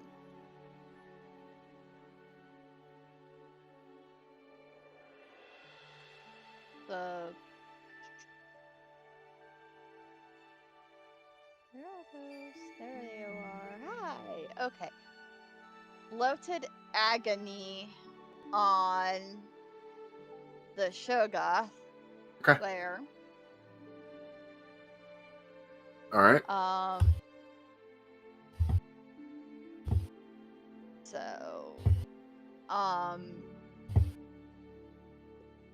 for the duration until the end He of can't attack my more next than turn. one. Yeah, for the duration, the creature has disadvantage on strength and dex checks, and takes 1d8 necrotic damage if it makes more than one attack on its turn.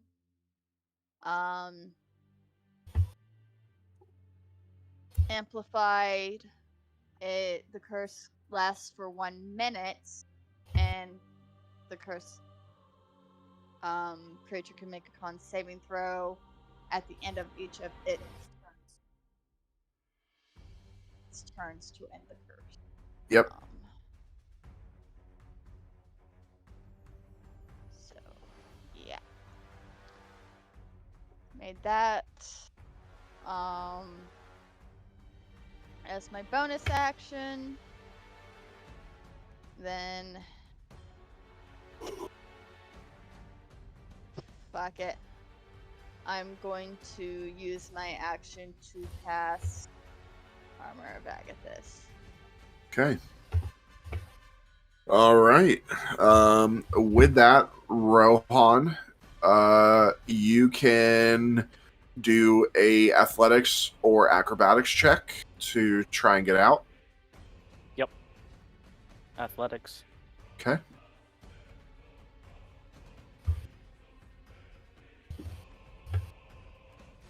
Well, Fail. You are still stuck inside. That ends your turn. It is Belvis's turn with Byakhee 3. Belvis, same thing. Acrobatics or athletics. I'm gonna do athletics because I have a plus 11 on that. Okay. I mean, acrobatics is a plus 10, so it's not bad either. Oh, what was that? That was 29. That succeeds. You are out, but you Nice. no longer have a turn. I flop out and I'm like, ugh. Nice job, Elvis! Nice. As I get up. Oh, God. All right. Byakhee 3 is going to fly at Bakira. Actually, I'm going to come this way. Make 2 attacks. That is a 23 to hit. Hits. It takes 20 ice damage. You take 21 points of piercing, have to 10. You said 8 points? 20 points of ice damage. Takes 20? Yeah. Yeah. My armor of Agathis is no joke. Okay, next one. It takes 20. That's a natural 20. Ooh! Oh, ow. This No. hurt me. 26 points of slashing damage Halved. to 13. But it also takes 20 points of ice damage. Okay. That's clutch. That's Armor of Agathis. Yeah. Yeah. That thing's no joke. Yeah, it increases the higher you are. All right. That's wild. Nice. Ari, you're up. Safi on deck. Come on, Ari. I need a con Don't kill save your from friends. Yeah, I need a con save from the Shogoth for Okay. Moonbeam. Kill them all. Okay. Wow. Do I get a vote in this? No. Okay. That's a fail, but it's going to use its legendary resistance to succeed. I'm lawful evil now, so I don't care. Kill them all. Hey, lawful That's evil right. buddies. Right? I mean, half Guys, damage. Guys, hold on. I can't hear Arlie when you're talking. 43 points of radiant damage. That's already halved? No. Okay. So 21. So that means Rohan, you take 21 points as well. Sorry. Okay. Big beam comes down. Is that end your turn? Yeah, because it's concentration. All right. Saf, you're up. Elwyn on deck. All right, I would like to frenzy. Okay. Since my rage dropped when I was in the Shogoth. And I am going to try to hit the Byakhee in front of me. This one? Which Or one? this one? The first one. This one? Yes. Okay. So it's only a 14 to hit. Miss. Okay, I'm gonna do that one more time. That is a 17 to hit. Not really good right Just now. hits. Okay.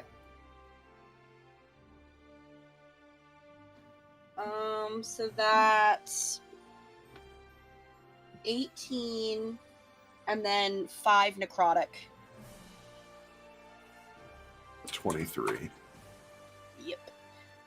Okay. And then I'm gonna swing on it again Okay. to 25 to hit It's for 13 slashing and then 1 necrotic. okay. And then because I frenzied, I get 1 last one. Okay. That's another 25 to hit. Hits.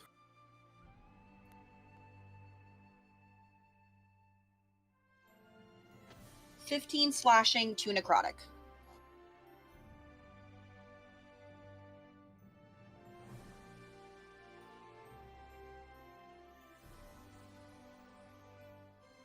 Okay. And I'm just freaking out at this point. I'm like, we have to get them out of there! Okay.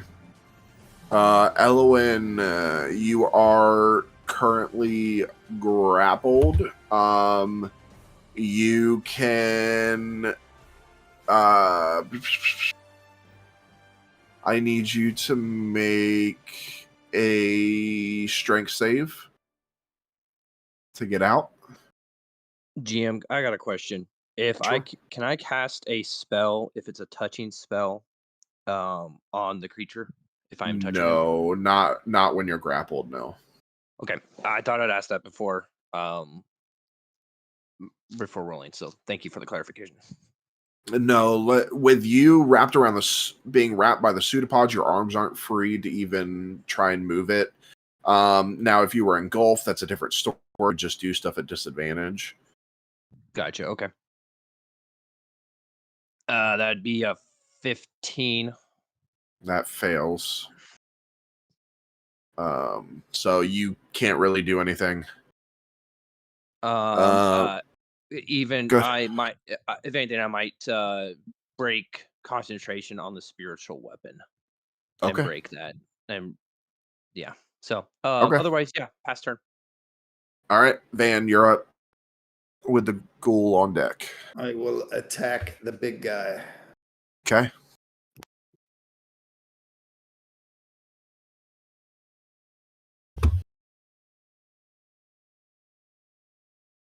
$31 to hit.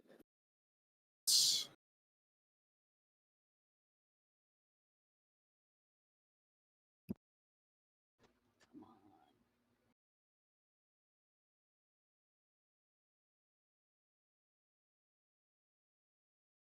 You can do it.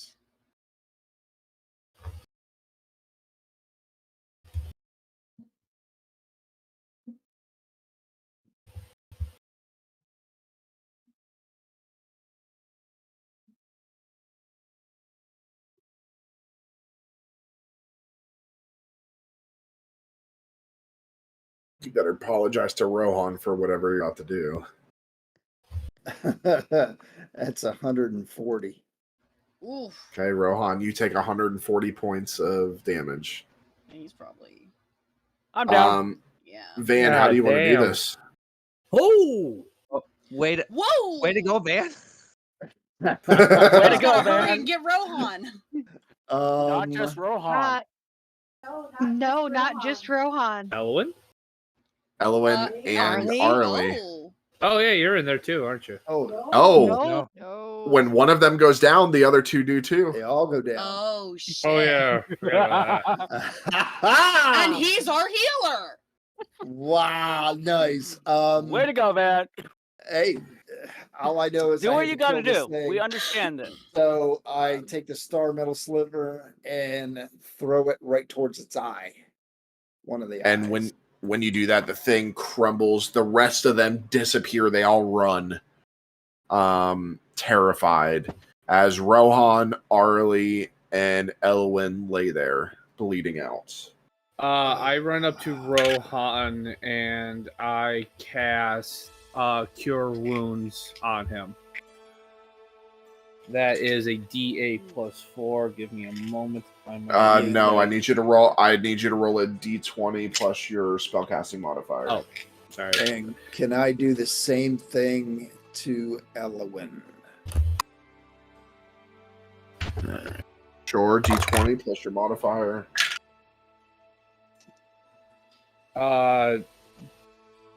GM, I rolled a 15. Okay. Your spell sizzles out. Boss! The more Rohan goes down, the higher that DC goes. That Damn it, is Rohan, you and yours dying. a dirty 20. At least it's not Sobek. You succeed on Elwyn. At least we got 2 more. I only have +2 So and I can't do Elwyn is anything. stable. He's not healed, but he's stable. Hey, welcome back, big guy. Everyone, I need Put his help lights here with down. Rohan. Yeah, I don't have any spells. I could try medicine, but I only had 2. Wait, hold on. How many- I reached into my pack for aged goodberry wine. It's a potion. Yeah, I'm trying to see if I had. Yeah, that Okay. you took from me. Sorry, Joker. Make me a medicine check. Can I help him with that? Since it's just medicine. I mean, it's literally just kind of pouring it down his throat. So Yeah. Okay, 16? so Fails. Elwyn is stable but not Fail? healed, right? correct. So since I'm there, I'll go ahead and Oh, Rohan's been down a lot. His DC's high. yeah. Shit! And I'm shaking him. Come on, Rohan! So I will go ahead and do another one to Elwyn to get him at least on his feet. I'm gonna try and perform a medicine check on Arlie Okay. to try and get her stabilized. You have to have something to stabilize her. Health potion, something. I And don't have anything at all. I Feel have something another from bottle of aged goodberry wine. Do it. I pull out the Captain. I'll go upstairs. Ted, give this alley. Yeah, that would be bad. I hold it up and I start shaking it for I have a precarious. As bandage it- on that. As it so- falls and shatters. right. I didn't throw. I didn't throw. 17 on my medicine check. Okay. You Arlie? if you grab that goodberry wine, yes, you can do that. Okay, yeah, I'm gonna. Okay. As So I run by Belvis, snatch it, and as you all are doing this, Elwyn, you are beginning to be you are stabilized. Arlie, you are stabilized. You all hear, Oh shit! as the life of Rohan leaves him. Fuck! Run! Wake up! Rohan, I roll because I roll a d8 every time you guys do this. I rolled a 1, Oh my For you. god! which you're not in combat, so it's 1 minute IRL, Mhm. and I technically gave you 2. Whoa. They tried. So, Who Arlie, the you're fuck's gonna up. Tell Tarly. Elwyn, you're up. And Elwyn, We need to get him back to caution now. Yeah, I'm And gonna pick up and carry spell his body. components Owen, now. are you copying in character or IRL? In character. Okay. Yeah, I'm gonna carry Rohan's body in case there's any hope to bring him back. But So, you guys are in the cemetery. You're looking around, and there's one exit through the, or I'm sorry, at the end of the graveyard. there is a chapel. You see a sense of desolation permeates the surroundings as you enter the clearing. Tall ancient trees loom overhead, all branches reaching out like skeletal fingers. The ground beneath your feet is covered in a dense layer of mist which drifts eerily, obscuring the landscape and creating an otherworldly ambiance. The air is as if time itself holds its breath. Standing amidst the fog, a chapel manifests as a weathered structure, its walls adorned with moss and vines that snake their way upwards. The architecture bears hints of forgotten grandeur, with arched windows now cracked and stained. The entrance, a set of weather-beaten wooden doors, partially ajar, beckons you to step inside, promising temporary respite from the encroaching darkness.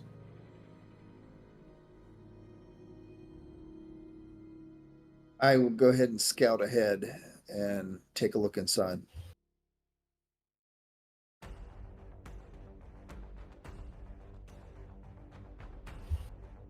Okay. You look inside. You enter a dimly lit sanctum. The soft glow of flickering candlelight reveals faded frescoes on the walls depicting scenes of unknown origin. The atmosphere inside is hushed, with the occasional drip of water echoing in the silence. The air feels damp and musty, carrying whispers of forgotten prayers and suppressed secrets. Okay, I'll have both daggers out. Take a look around from the doorway. Do I see anything, number one, that would indicate any kind of threat? And number two would indicate any kind of respite. Make a perception check.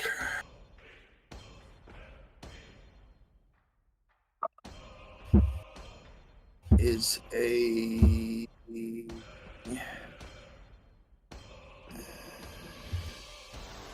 29. Okay. No, you don't see any threats, but you do see an altar up there, like a long altar. Okay, can I approach the altar? Sure. Towards the front of the chapel, an ancient stone altar stands, weathered by time and neglect. Surface bears cryptic carvings, their meanings lost to the annals of history. Above, a cracked and faded stained glass window filters ethereal light into the space, casting ethereal hues upon the worn flagstones. There is a chancel, once a place of reverence, now lies empty, save for scattered remains of tattered hymnals and decaying vestments.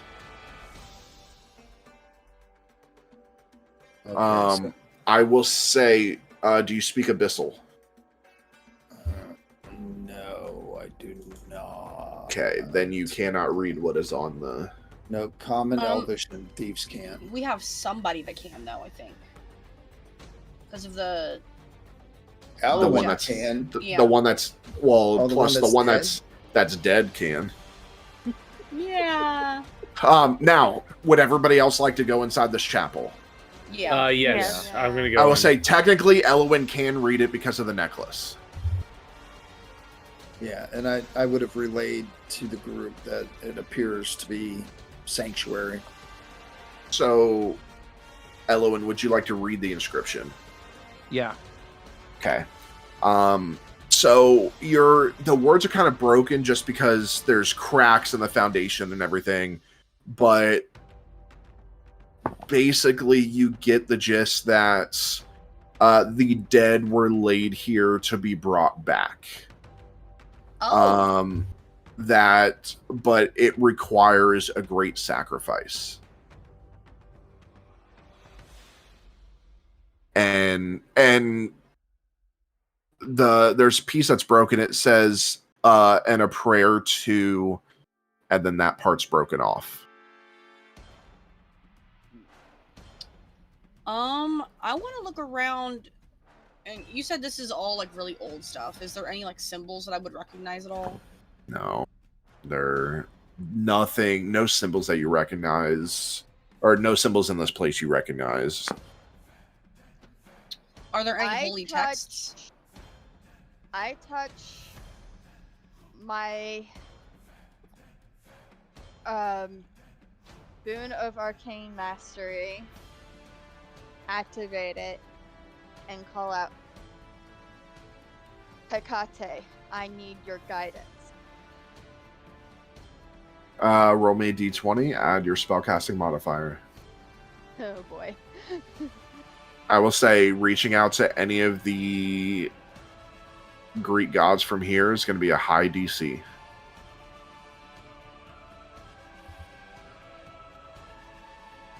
Oh yeah, no. 8 plus 2, so 10. 10. Yeah, you just feel like you can't quite reach out. So, Safi, you're carrying his body. What are you doing? I looked to Elwyn and I asked, do you have any spell components for True Resurrection? I'll put him on the altar. And start looking around and see if there's any books or anything that might help. Like holy texts. Arlie.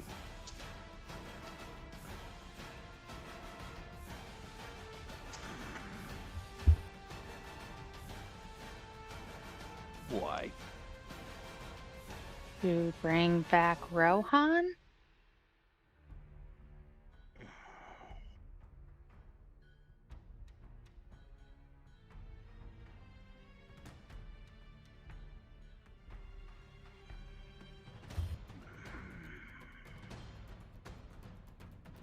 You're asking a lot. I know, and know it's a lot, but hopefully once we get out of this fucking place, I will go get the stuff. We've just been so busy that I haven't been able to get the components.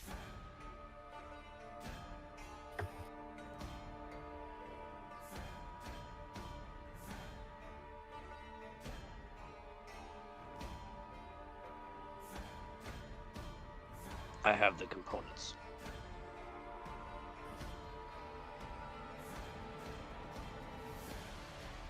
But they were not made for him. They were made for me. Yes.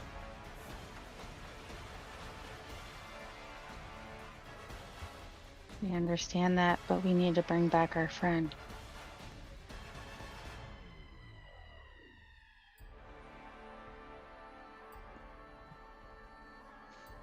You cannot ask me this. Do you have any other ideas? Besides sacrificing something great?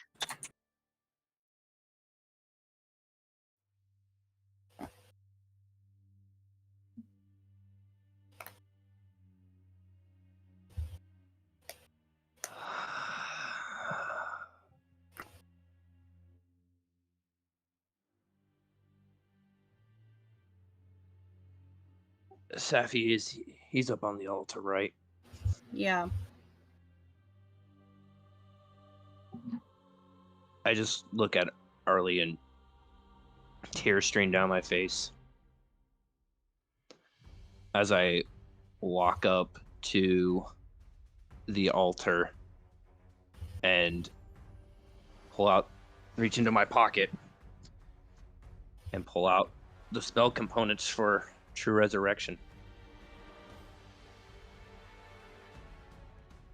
You placing them on the altar? Yeah, I'm putting it next to Rohan. Okay. As you place these on the altar, you place the last component, and before you can start your ritual, these glyphs light up, and this black beacon of energy surrounds the entire altar. You step back, Elwyn, not knowing what's going on because all of you spellcasters realize he didn't start any incantation. You have no idea what's going on.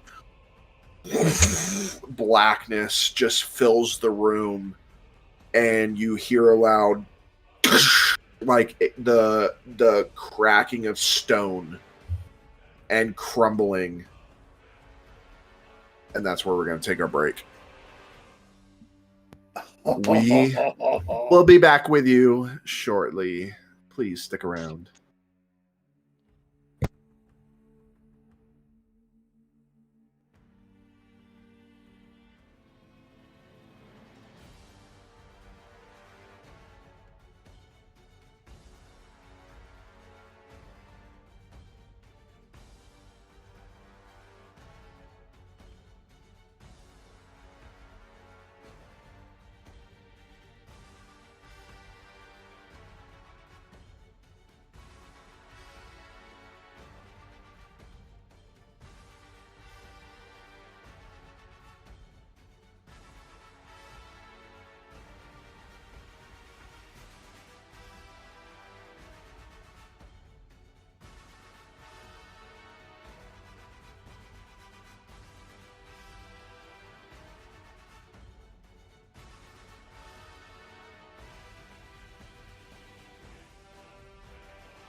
All right. So, you all step back as this blackness fills the room. The stones, you hear the sound of stone crumbling, and it fades. And you see the altar broken, Rohan's body missing, as he steps out from behind the altar. He doesn't look as pale as he once did, but he is there. Oh, thank God you're alive, mate. Ooh. I will say, Elowen, the spells are still there.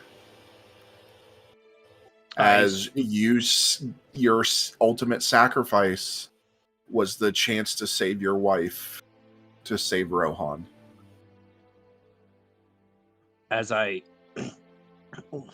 wipe a few tears from my eyes, and I very shakily grab the components and kind of take a bit of my apparel that I'm wearing, like a piece of my robes, and tie the components up into a nice little sack and kind of tuck them in. Okay. Rohan, how do I you feel? go ahead and pull Elwyn off to the side. So how'd it feel to beat death, Rohan? Yeah. Sure, Did the I dying wasn't great. Well, you were dead. I mean, Seth, how'd you feel when you came with all that? What you said? Angry? Yeah, it's fair. Rohan, you feel like you're you. You saw Elwyn crying, but you did not feel Ro.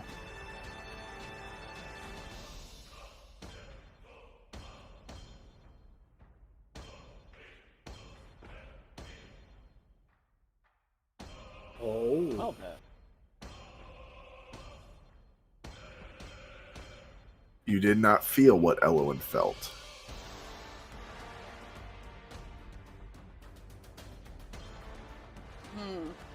Elwyn, why are you suppressing your emotions?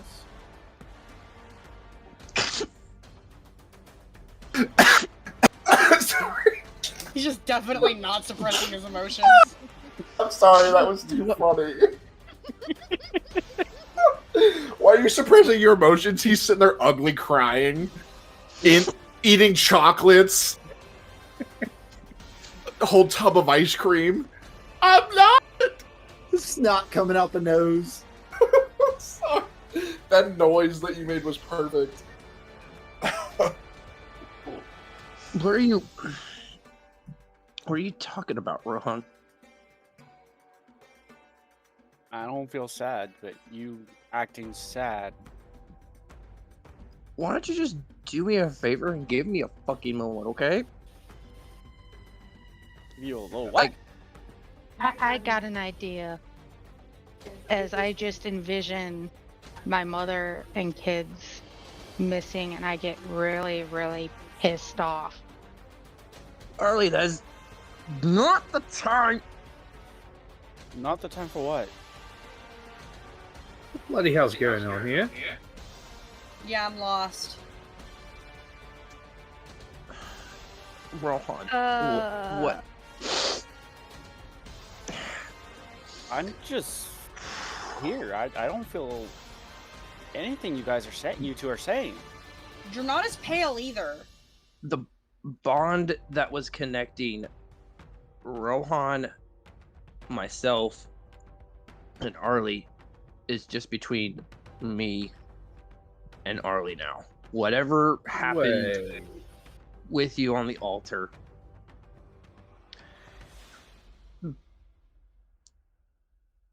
it changed you. I don't know.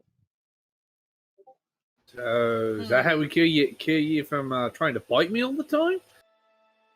Just gotta kill you, no. bring you back.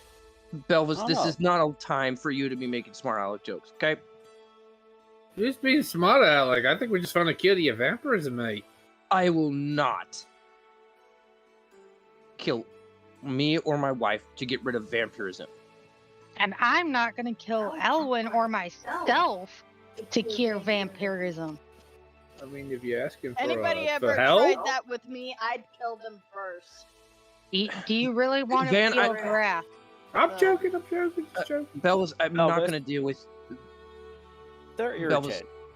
Just a joke, mate. Just a joke. We just survived a. Why don't we go talk over here, Belvis? A joke. How about I go and slice your throat and see how you like it? Or should I bite you? Because I'm feeling really feisty right now. You already trying to bite me? Yeah, I'm just but gonna this go over time here. Nobody's gonna Yeah, restrain let's go me. talk over here. Yeah, Seth. Let's go talk and find some stuff. Let's set up like a little camp here so we can rest. Yeah. You actually see Bakira like looking at her claws, like off in a corner, and just kind of like looking at her claws, and it's just like, Hardly, just give me 1 second. And I shumble very awkwardly over to Bakira, seeing that.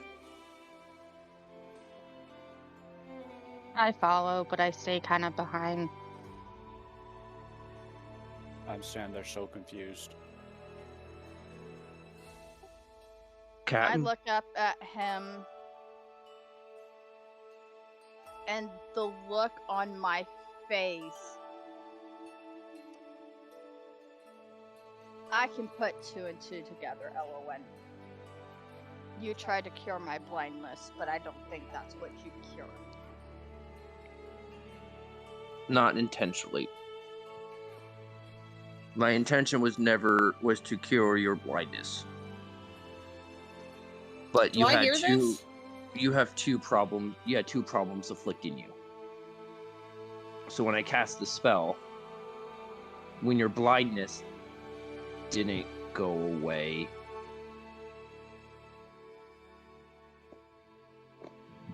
your werewolf abilities did.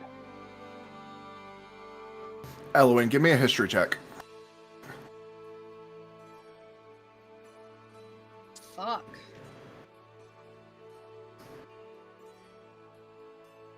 $11. It's enough. You get the sense that certain magic is amplified here, and certain magic is suppressed. Lesser restoration becomes greater restoration. And that's what happened. That's why the werewolf was targeted and not the blindness. Akira, I'm so sorry. It was not my intent.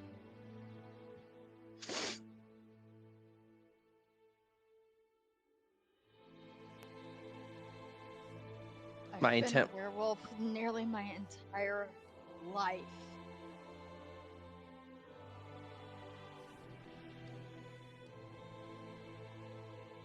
How am I supposed to... And you see me storm out. Fuck. And I go and follow Bakira. I I turn away from where she was at and just take a moment to calm down. It wasn't your fault, Olwen. It wasn't my intent, and I know it wasn't my fault. But this place is doing... These places are doing something different. Whatever gods are. I'm feeling it too. Oh, really? So you can... The difference in this place? You can feel this too? I feel something. I don't know what it is, but I feel something. Ever since that fucking vat where we all sell all of those dead people, I feel different. I can't even tell what's real anymore. Van and Rohan, are you guys whispering over there? No. Elwyn, I'm honestly worried about you, Arlie, and Bakir right now. Are you Elvis, sure I you may guys aren't smack whispering? Are you sure Not you guys yet. aren't whispering? Mate, Not nobody's yet, talking brother. here but you. I'm just sharpening some daggers. Okay, Man. maybe that's probably what I'm hearing. Okay. I mean, let me you are check wearing that Quackicus. necklace. Let me check Quackicus. Oi, you whispering back there? Fuck off. Nope. Belvis, what are you doing? Nobody can hear that thing anyways. What are you talking That about? is- A talking that is- sword? Bullshit, Van. I know you know that. That is ridiculous. You know what? That's it. I'm gonna go explore this place and see what else is Belvis, fucked up. just stay close, okay? I'm going to explore. I'm staying inside. Okay, go- yeah, just stay inside. I'm just gonna And then I'm gonna walk look for to the Elwyn. near. I'm just gonna start wandering around inside the chapel, see if there's like a rectory or an art or a little library or something that the church holds. Elwyn, I don't hear whispering. Yeah, Elwyn, I think it what might is have this you're hearing? I think it might have been your daggers, man. I When just did it hear start? like as soon as we got in here. As soon as the battle ended, as soon as we got in here, we started talking, and I could just hear like. After And I we just- brought him back or before? Elwyn, make a wisdom saving throw. Oh, I know why now. Yeah, I think it's the out of character. I think I know what it is, but in character I don't. 28. Okay. You're not drawn to this sound, but you can hear it if you choose to follow it. And it is not Van's daggers. Do you want me to stop to see if you hear them? No, just get a fire going. It's been a long day. Every time I go down, it scares the living crap out of me. I just need a moment to compose myself. I promise I won't go far. I just need a moment. Please. Oh, and do you still want me nearby at least? Just don't put yourself in danger, okay? I won't. And Van scout out the place. I'm pretty sure we're okay. But I just need a moment, and I'm just gonna kind of like stumble off towards the direction of the voice, Okay. or whatever I'm hearing. Okay. I messaged you. Just answer that really quick. I'm gonna look over at Van. Should you go check on Bakira?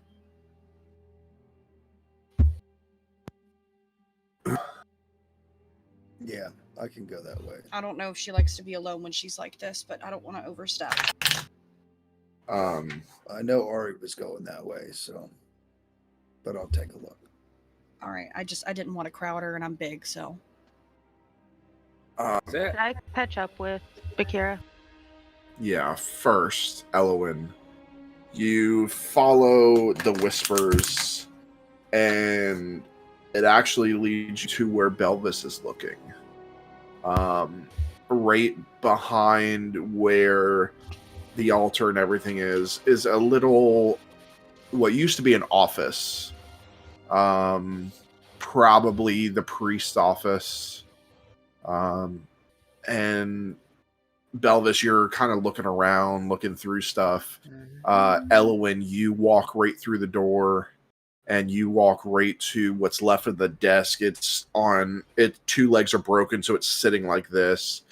And you open the drawer, and you see a box. Oh, what? Oi, what you found there? A box. I don't know what it is. I just was looking around, just needing a breath of fresh air. I need a moment. Well, let's open the books up. Put it on the desk here. Well, dude, can I just have a minute, man? Like, you really pissed me off with the whole like. all right. Listen, joke. I'm sorry. I'm sorry, man. I really am. All right, let's see what's in the box. Okay. I'm not letting you open any of this by yourself. Not happening, mate. Do me a favor. Open the box. I will open the box. Can you just make sure that Rohan said he might be coming? Can you just make sure that I don't know what's in this box and I don't want anybody else getting hurt? Can you just make sure he's not coming? All right, you're right there. I look outside. I'm gonna just stick my head out the door. Oh, I'm looking in that direction. Just make sure he's not coming. Just like, I don't know, stand there with your arms crossed. Okay. And I open the box. Okay, you open the box. And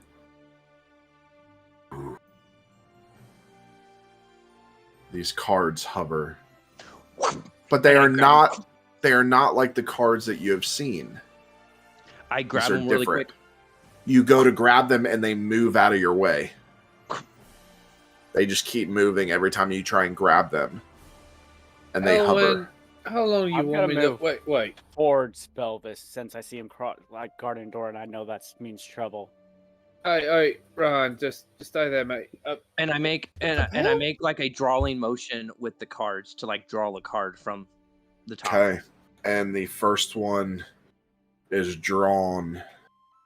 And you notice that you're used to the deck of many things. This is not that. As you draw a card, you see a inscription you can't quite put your finger on what it is. And all of a sudden the knowledge of this card hits you. It's called the Rumor. Guile, wisdom, and improvisation. You are blessed with advantage on any wisdom check or saving throw. Nice. Oh, good. That's exactly what he needed. The that card disappears, but the cards still hover. And I do it 3 more times. Okay. Well, but that's why you're blocking my way. Helen wants a minute, mate. Just give it to him. Oh, I'd give it to him. But you're out here, which means he's doing something. I look back and, hey. Oh, what are you doing? Okay. The next you see is called the Crone. Experience, perspective, maybe like really long arms. You have advantage on all perception checks indefinitely. Ooh. Oh, there's got to be a drawback to this shit. Then the next one is called Growth. Life blossoming of the earth to plant spring and summer. You can save this card and use it to resurrect one person. And I make a motion to like kind of hide it or like tuck it into my chest to like hide it. And then one more. Find it. Hold on.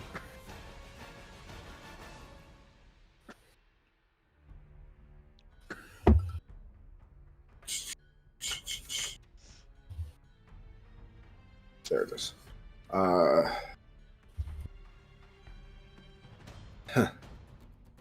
I'm going to message you what this one is. Okay. And you can choose to reveal it later if you want. GM,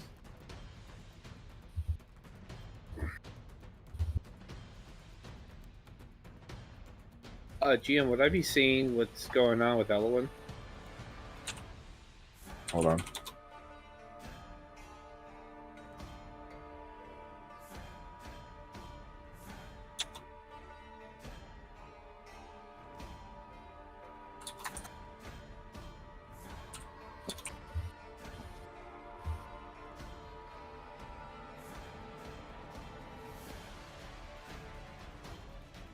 Got it? Yeah.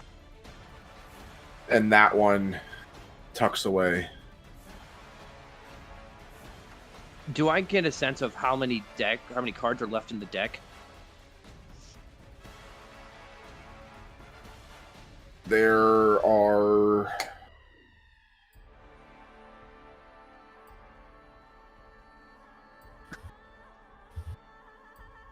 like 15?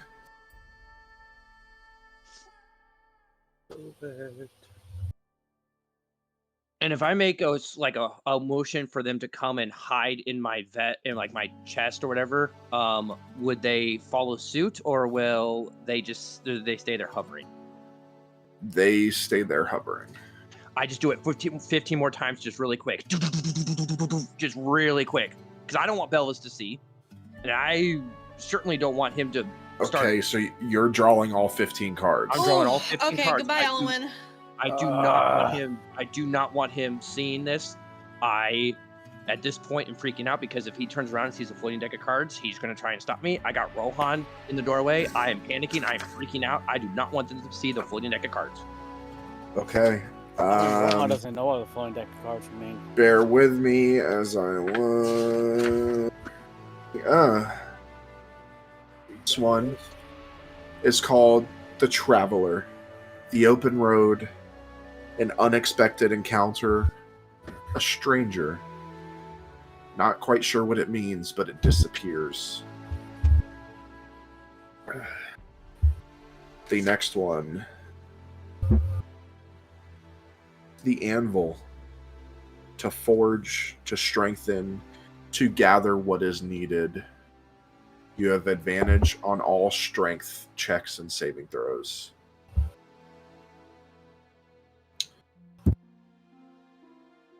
The next one, I know it's back here. The next one is Jewel. Wealth, desire, the thing you want most. This is essentially a wish card. For something of worth that you can keep. Oh, God.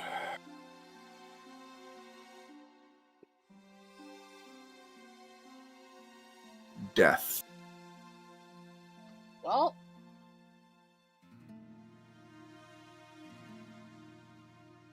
You're what? not sure what this means, but the card disappears. You're not dead, but the card disappears. The next ones. It's the first time I've used these, by the way.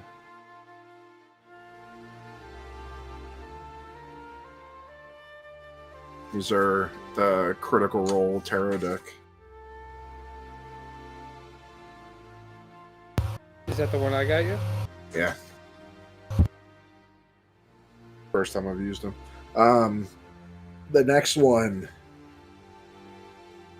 is Dream. The future.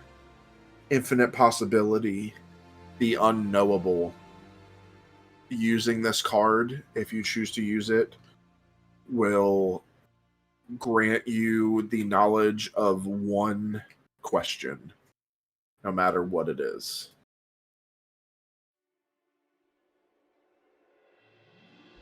Next one.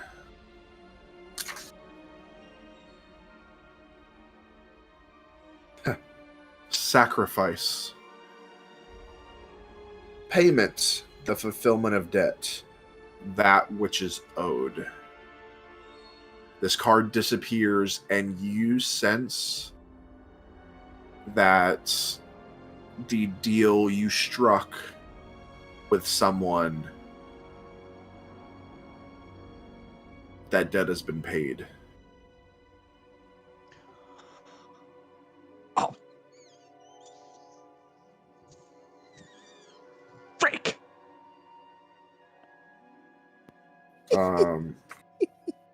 Mirror. A reveal. A bitter truth. Something hiding in the shadows. Using this card will allow you to reveal either a person or the truth that somebody's lying to you about.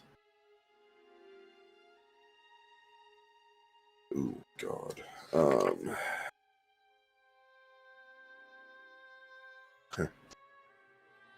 Blaze.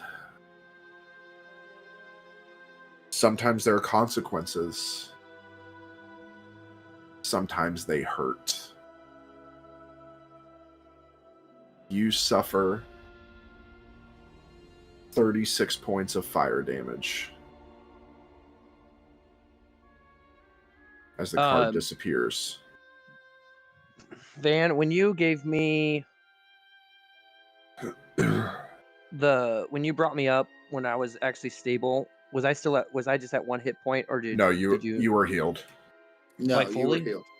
Okay, like fully, or just up enough for me to walk? I'll say fully. There you go, fully. Because I'm just good like that. No, it's because I don't want to deal with another death right now. And what was the damage? You said 30? Yeah.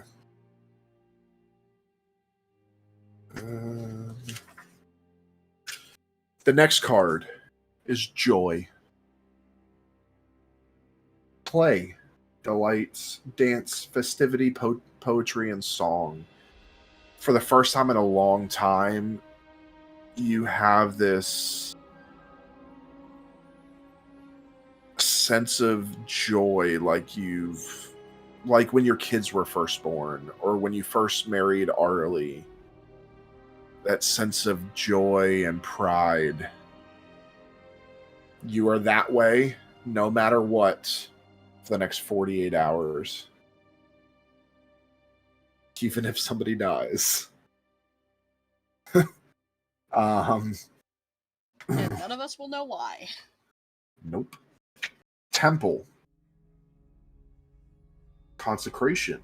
Healing, awe, and reverence. As this card dissipates, you feel a connection. You're not sure to who, but it's of somebody with power.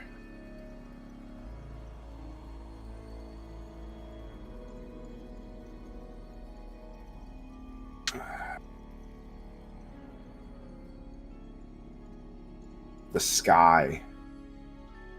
Safe passage. This will allow you to, using this card will allow you to get out of one sticky situation, whether an encounter or anything really that you don't want you or the group to be involved in. It will rewrite history as if nothing happened. And I just gotta say, Ukatoa. That's the sky.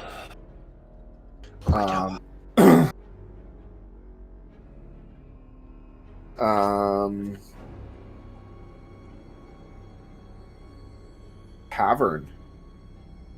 Respect, a meeting, negotiation. This will allow you to renegotiate your original deal.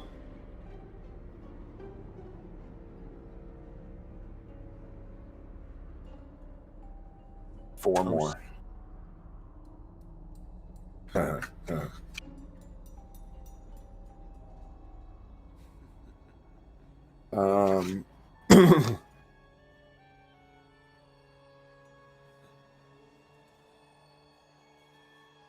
The betrayer. Deceit, self-destruction, weakness, fear, loneliness. At some points, this card will activate itself and separates a member of your party from the party.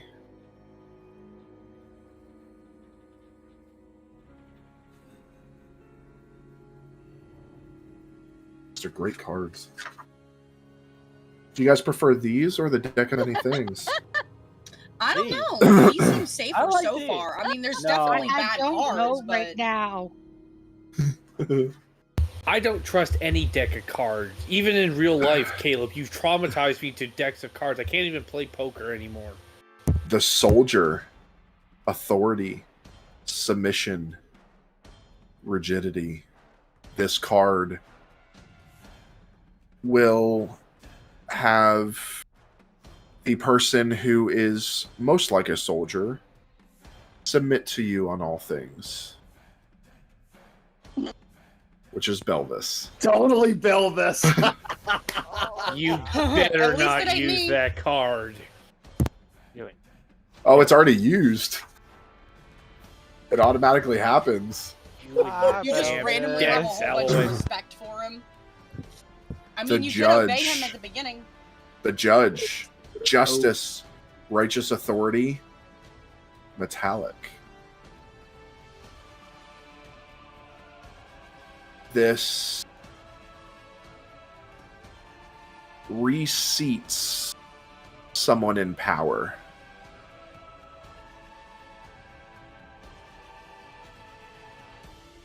Not sure where, you're not sure who, but someone in power has been reseated.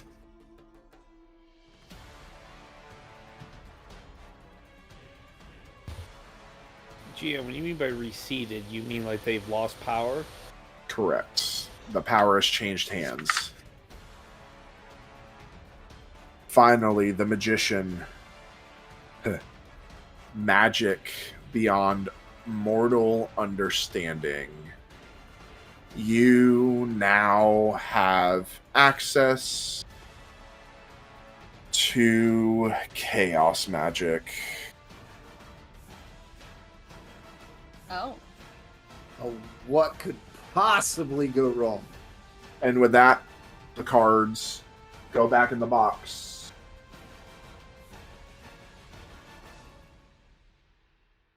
The box closes and they land on the desk.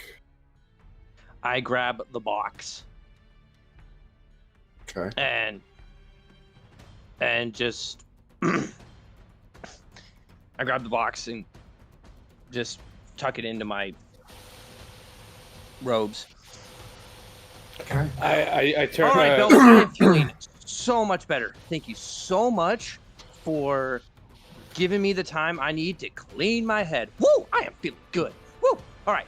Is anybody hungry? Dude, I'm starving. Let's go get some food. Come on, let's go. Well, Elwin, if no, you mentioned I'd it. be feeling this as well. Yep. Well, Elwin, Shit. I look over to Seth. Hey, Seth, you got that fire going? We're in a chapel. There's not wood here that I can burn. Just I break mean- a pew. Break a I pew. was gonna say there are kind of pews everywhere. Yeah, break that's one of the true. I mean, I guess I'll desecrate this place. And, I mean, you can if burn I- the Bibles that are there. yeah. Nothing's gonna happen I don't to have you. any spell slots, but I have Hellish Rebuke. I mean, so I can burn the kinda lay it on pews. Nobody's fire. using them. Hey, Seth, bend the pews. Let's get this fall going. I think Elwin's. I think he's hungry here. Come on, let's go. Elwin's All good, right. Mike? What the fuck are we gonna eat? I have rations. We'll be fine. So- Just do it. We're gonna use some brevity at this point.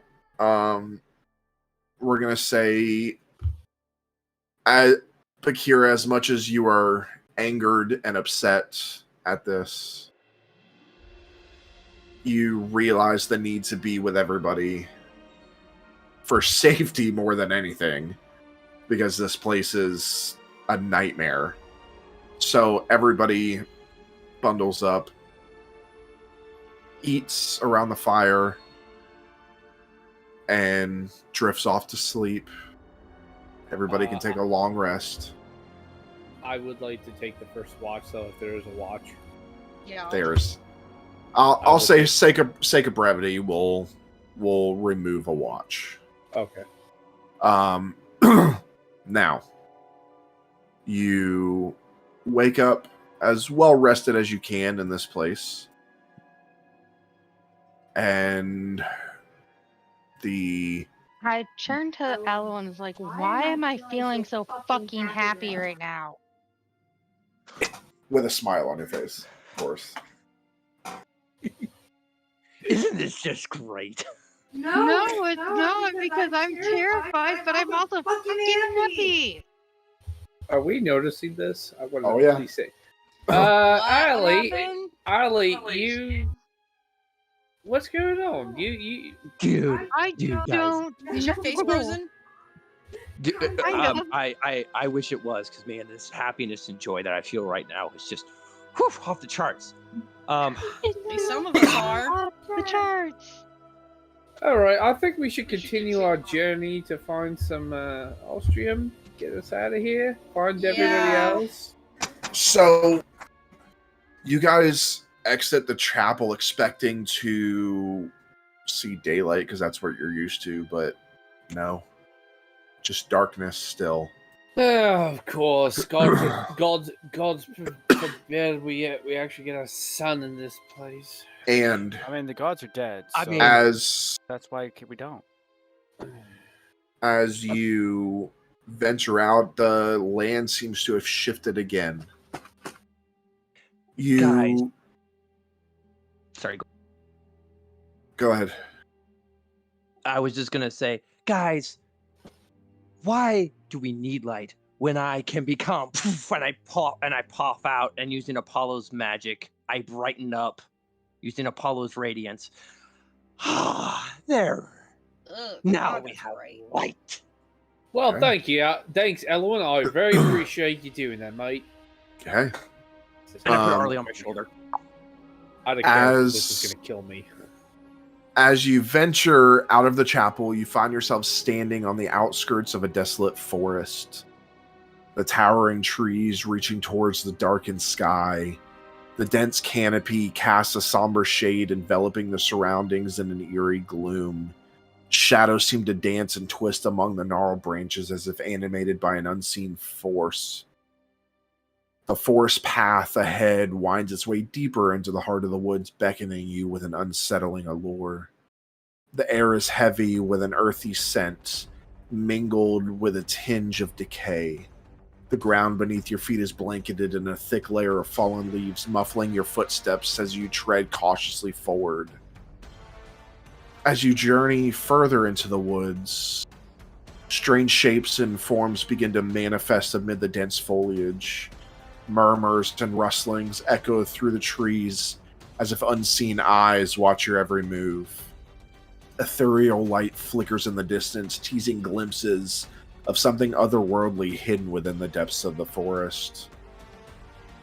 Oddly, sunlight struggles to penetrate the canopy, casting ethereal beams that intermittently illuminate patches of moss-covered rocks and twisted roots.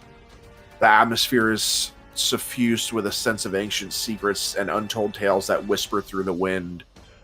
As you venture deeper into this nightmare version of the Feywilds, within this Excuse land, me?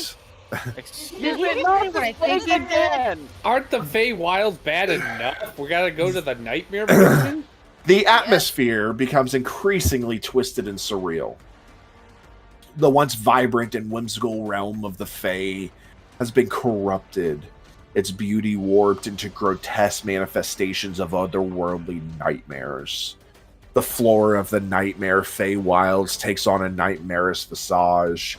Trees once adorned with vibrant leaves now stand as skeletal monoliths, their branches twisted and contorted into macabre shapes. Sickly bioluminescent mushrooms carpet the forest floor, casting an eerie shifting glow that creates disorienting shadows. Thorny vines writhe and lash out with a life of their own, their barbs dripping with toxic sap. Creatures that inhabit this nightmarish realm are grotesque parodies of their fey counterparts.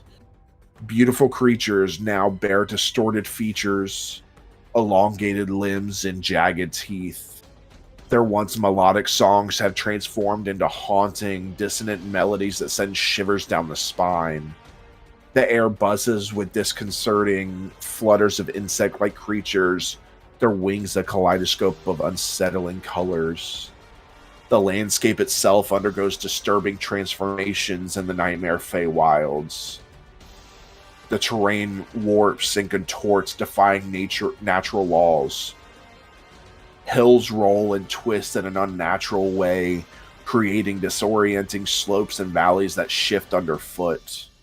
Pools of shimmering water reflect twisted and distorted reflections, giving the illusion of depths that are far more sinister.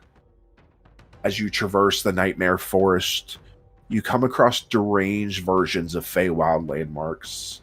A once idyllic glade is now an ashen clearing, charred remnants of flowers and grasses littering the ground.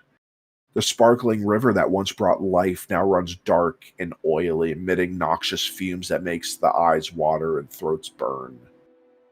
The very fabric of reality seems to tremble within the Nightmare Feywilds. Whispers, disembodied and unsettling, echo through the twisted trees.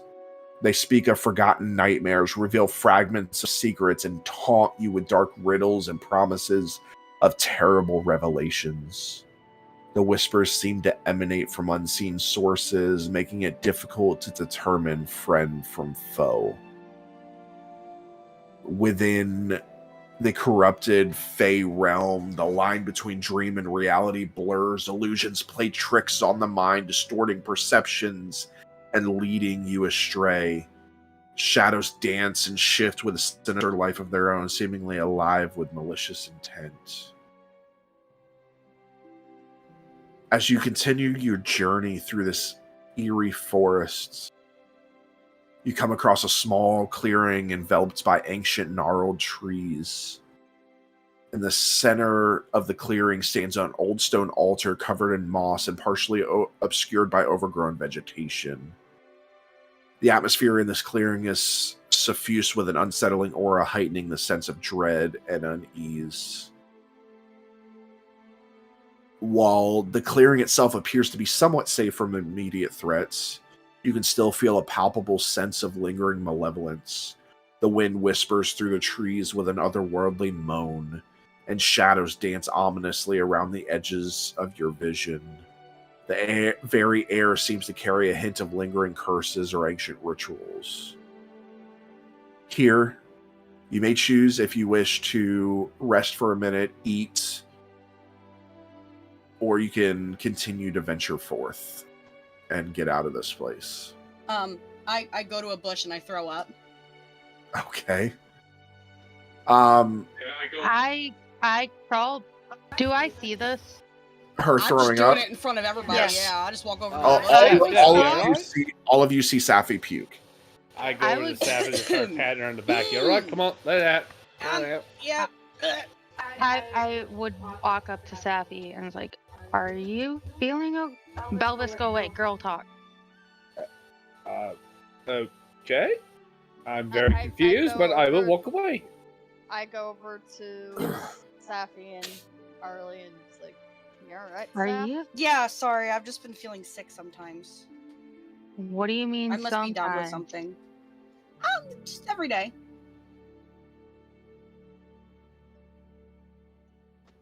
Just, you know.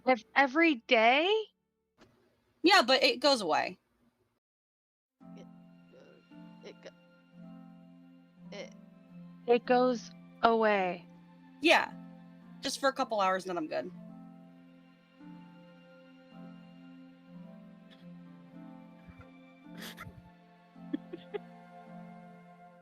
Do you want to tell her? As I look at Arlie. What?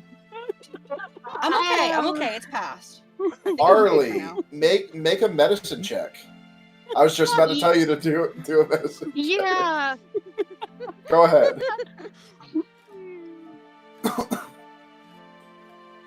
26. You are looking for Safi, and with the knowledge that you've seen and the experiences that you've had, you see that she also has a little bump in her stomach. Seth? Yeah? You might want to sit down for a second. And I look over at the bush that I just threw up on. Maybe not here? I don't want to sit on this bush. Probably not. Let's You guys are scaring me. What's happening? You're pregnant. What? All I did was throw up. What do you mean? Seth, you have a little bit of a bump, and being sick in the morning or for a couple hours. Take it from someone who's been pregnant 4 or 3 times. I'm gonna And look I've down. grown up in a tribe of werewolves, and I've seen plenty of pregnant women. So And they I don't push have out gross litters. feelings Ooh. And Yeah. I walk off. No, I go and grab. I don't Seth go and like, very far, no. but I walk the other direction. Oh, Seth? Sappy, it's okay. It's okay, Seth. We will. I've I been will help you as much as- drinking. Not much, but I drank. So did I before. That- No, That kid's gonna come out, and its eyes are gonna be so cross-eyed, gonna see yesterday and tomorrow at the same time. I think it was just the once when they were wrestling, but she did drink. I mean, I don't Fuck! I get. think it. Oh god! And then I'm gonna like get down on the ground and like put my hand through my hair, like freaking out. I get punched all the time. Do the rest of us see this going on? You do Okay, now. At this point, I've walked back to everybody and I'm freaking out. You do I'm now. like on the Seth, ground, my what's going hands running on? through my hair. Hey, Seth. You tell me what's What- going on, Belvis. Halloween morning What do sickness. you mean? I don't know what is happening at all. No. For that one. Yeah. She's Okay, what's going You're on? gonna be okay. We will help you, Elwin. Saf, do you want me Elvis, to you tell have the rest kids. of the group? Do you want me What's to this tell with the the- rest what- of the group? Wait. So Not like Belvis would know what this is. He in the I last know. one. I was about to say, Belvis wasn't actually. Well, You wait, have no I did idea. birth, You But I did get birth. yeah, out of your mouth. Yeah. Well, that's the only thing she can give us. Saf, do you want me to tell them, or do you want to tell them? yeah, I need a moment. Yeah. my nose. Um, Oh, that went out my nose. Just like Belvis. Safi's pregnant. What? I guess I got a little carried away with Cass, and now I'm pregnant. Like No. that effect? Oh, he Yes. carried you a lot. Yeah. Oh. Yeah. Well, he moved on pretty quick for me. He was brainwashed, Belvis. So Belvis is jealous he's not the pregnant one. Yeah. How are we gonna do this? Because Saf I shouldn't get be up in beat front all the line. time. That went out my nose. Oh god. In character or IRL? No, when I said Oh my no, God. she was drinking when I said, yeah, you gave birth out of your mouth. Alright. Yeah. So we need to try and figure out a way to keep Safi safe and not continually get beat on too much. Oh god, that's the Look one role that I around, provide the Ollie. group. We're not exactly in vacation land. I know. That's the really scary part about all of this. Yeah. Okay. I Do we even I know how to look fight? That bad, I'm like, I don't think I'm pregnant. I grab Belvis and pull him outside. Come here, you. What? What's up, Rohan? I'm here, you. I don't know what Belvis, to do Belvis, about you this. need to go with you. Belvis, you need to go with Rohan. Fine. Belvis, I'm gonna need you to start taking more of the front line and keep making sure they're off Safi more. You Course. are our paladin. You are our fighter. Yes, you've been up there. But can you not use that spell thing called Shield of Faith to protect her more? Of course, I'd like to point out I've often helped Safi with that. Where were you in the last fight? Getting eaten by the damn monster. I mean, so did I, and look how that ended up. Yeah. This place ain't safe. We need to find the stuff and get out of here. I will say Where? the rest of you, right in front of your faces, you see Safi's stomach getting bigger. Oh, We're not near this. Uh, We're not near this, Belvis. I have told you so. You're facing. Oh, me. yeah. Yeah. Um. That was an out of character oh, reaction. Shit. You Bro. you You know know how if you it's see him start Kira, I know going- you're going So- through some shit, but I need you to hold me. Yep, I've got you. You would probably venture to guess that she's probably just starting the second trimester. Well, good thing, Sap, is your morning sickness probably be out of the way. Oh, great. Yeah, my stomach is just getting a little bit bigger as we fucking speak. So, Rohan, you can see this, but I can't. Yeah. Correct. Rohan, what are you looking at? It's a good thing I've had a kid and I know what all this is. You had a kid, right? Yeah, I mean, I've had you talk about this daughter and this son. That yes, I've had children. I have children. Why? You've been during that process, so you should know what's going on, right? Well, to be truthfully told, my daughter, I only found out she was alive a little while ago. My her mother never told me that I was a father, and Glormax was kind of born under, well, let's just say some unusual circumstances. The amount of disgust in a way that he was not there, not knowing all the circumstances. He just turns shows around on and his walks face. away. And I'm just going, why did I grab you? Push him to the side. Van, this Hi. one's yours. Hi, Van. Alright, let me be clear. I'm not upset, I'm freaking out. 'Cause Okay, Yeah. now is not good. Safi, look at me. Come on, breathe. Mhm.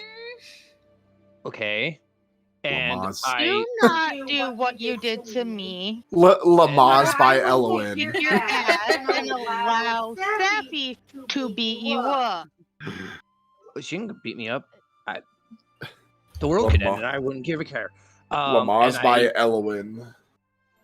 Yeah, I'm sitting there, I'm rubbing Sappy's back at this point, like,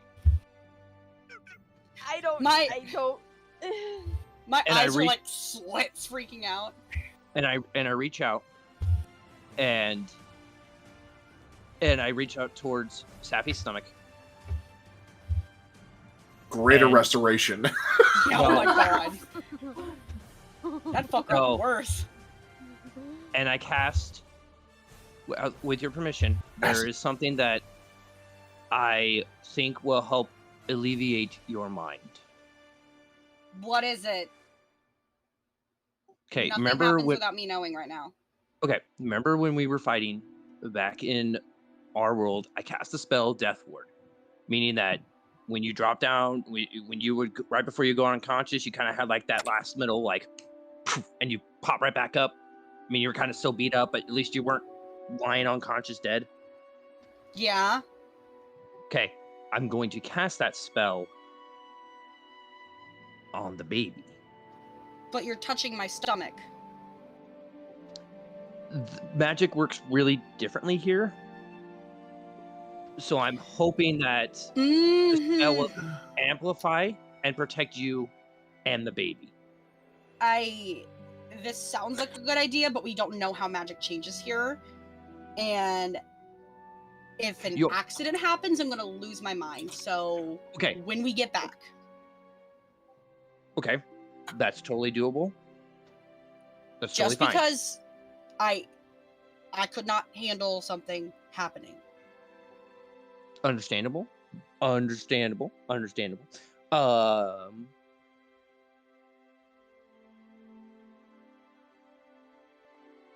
We are just gonna have to protect you and make sure you don't get hit a lot.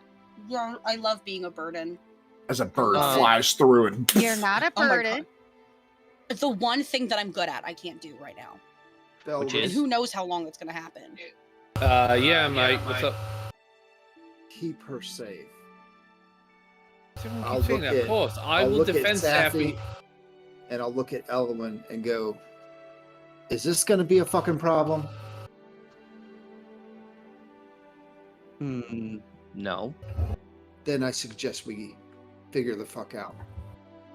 Sure. And I'll just turn. start walking. Okay. Yeah, I'm gonna So- like get to my feet and like still freaking out, start walking. Okay.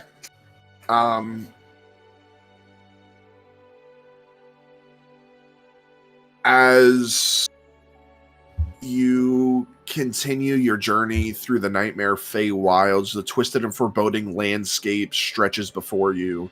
The trees become gnarled and twisted, the branches reaching out like skeletal fingers. Strange and unsettling flora with vibrant colors that seem almost sickly line the path. The air is heavy with miasma that carries hints of decay and unnatural energy. As you progress deeper into the woods, the ambient sounds take on a discordant quality. Unsettling whispers seem to echo through the trees, and the rustlings of leaves become an eerie chorus. The path ahead appears to twist and shift, leading you through a maze of shadowy passages that seem to defy logic and spatial understanding. Occasionally, you catch glimpses of movement in the corner of your eyes, flickering shadows that flit between the trees. Strange glowing orbs of light bob and weave through the air, their presence both mesmerizing and disorienting. The very fabric of reality seems to warp and ripple as if the Nightmare Feywilds itself is alive and watching your every move. You begin to encounter pockets of bizarre phenomena as you traverse this nightmarish realm. Sudden gusts of wind carrying haunting whispers, patches of ground that emit a soft, eerie light, or distorted reflections in stagnant pools that show twisted versions of your own forms. These manifestations serve to unsettle and remind you of the dark forces at play in this realm. The further you venture, the stronger the sense of foreboding and wrongness becomes, as if the Nightmare Feywilds feeds on your fears and grows more intense as you delve deeper into its heart. You suddenly emerge from the nightmare-infested forest. You find yourself standing on a desolate and haunting battlefield. The air crackles with residual energy, and a heavy sense of sorrow and loss hangs in the air. The ground is littered with shattered weapons, broken armor, and the remains of fallen warriors. Amidst the somber scene, your gaze is drawn to the fallen bodies of divine beings, their majestic forms now lifeless and inert. Each one carries an aura of immense power, their presence reverberating through the very fabric of the battlefield. Everybody give me a perception check, please. An advantage on that. It's not a high DC. 6. I'm still freaking out. 35. 11. 13. 27. Okay. What'd you roll? 9. Okay. I rolled. I rolled 3. free on both dice. Oh God, you too busy helping me not freak out. Elowen? 12. Okay. We all suck. So, as you all walk through the battlefield, you begin to see the... give me 1 second. Hold on.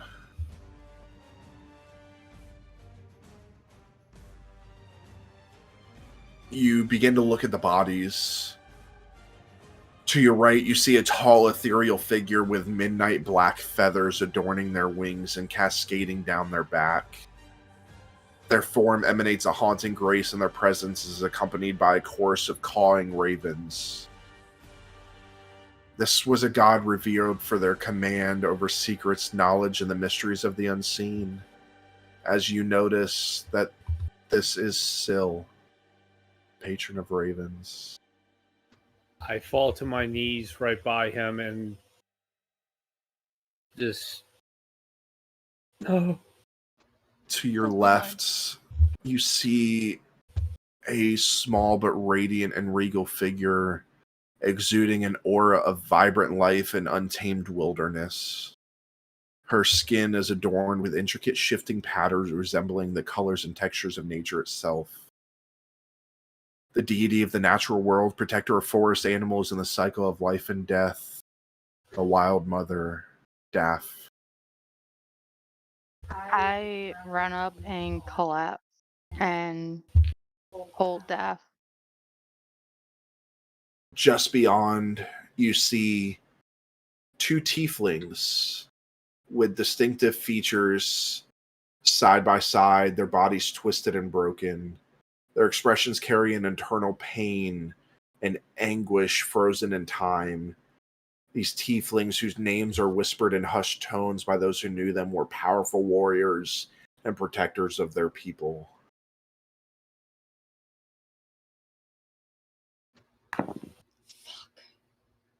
You see a fiery presence amidst the devastation, lying motionless on the battlefield. A fire genasi, flames flickering and dancing upon their skin, even in death casting an eerie glow.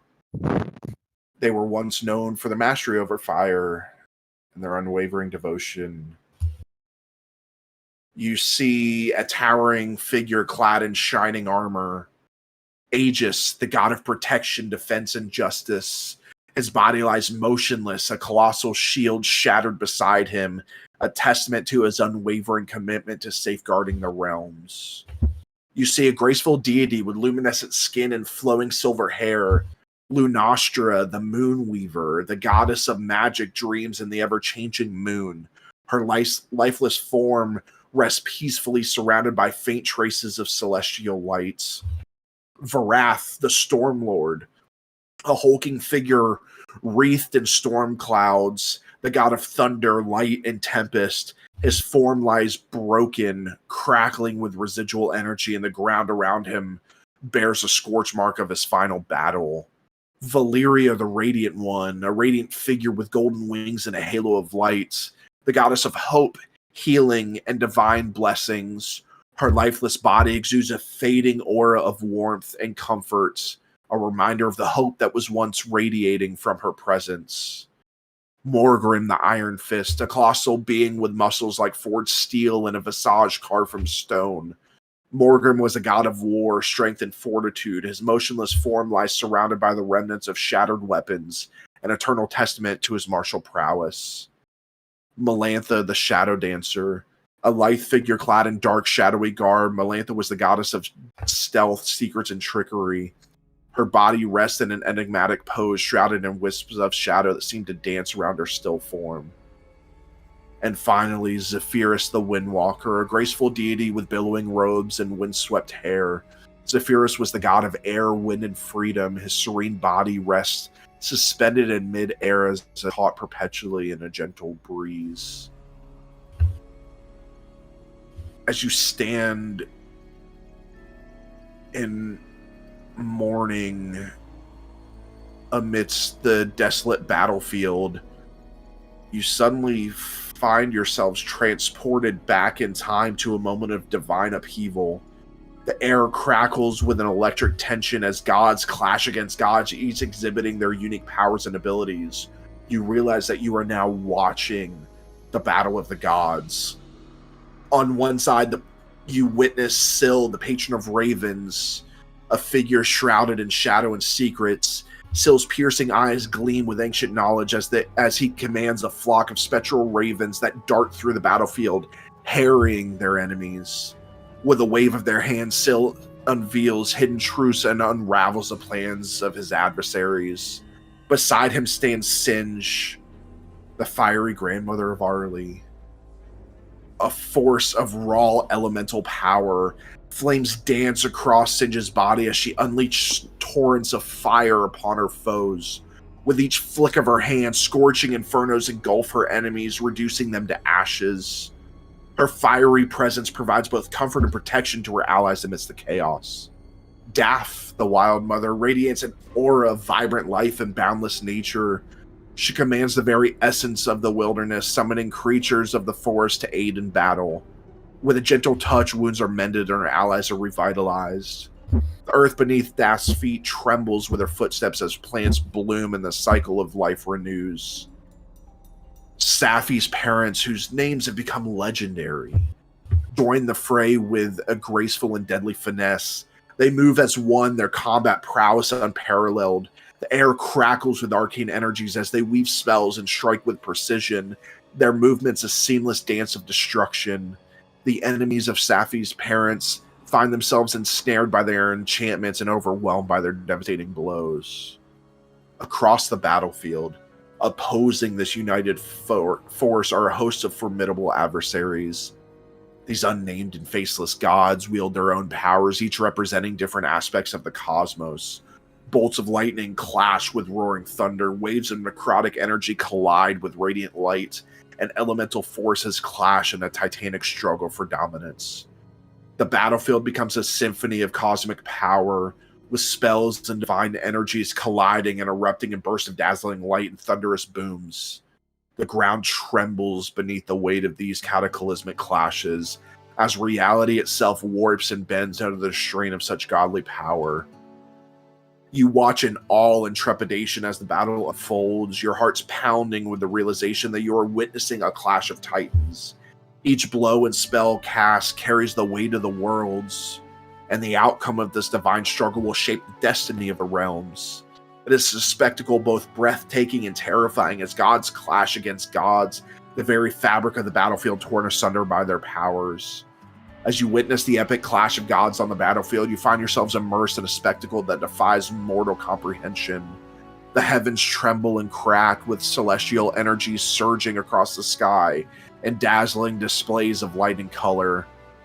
Arcane sigils and divine runes blaze amidst the chaos, marking the boundaries of immense spells and rituals. Syl, the patron of ravens, moves with an otherworldly grace, their every step leaving imprints of shadow and whisper in their wake. With a flick of their fingers, ethereal ravens' feathers cascade down, cloaking his allies in a protective shroud that deflects enemy attacks. Singe dances amidst the conflagration, her body wreathed in flames that seem to dance to the rhythm of the battle. With a mighty roar, she summons torrents of lava that surge from the ground, scorching everything in their path. The ground beneath her trembles as fiery fissures open, swallowing adversaries into a sea of molten fury. Daff, the embodiment of nature's might, stands resolute amidst the chaos, her verdant eyes filled with compassion and determination. With a gentle touch, she breathes life into wounded allies, mending their injuries and bolstering their spirits.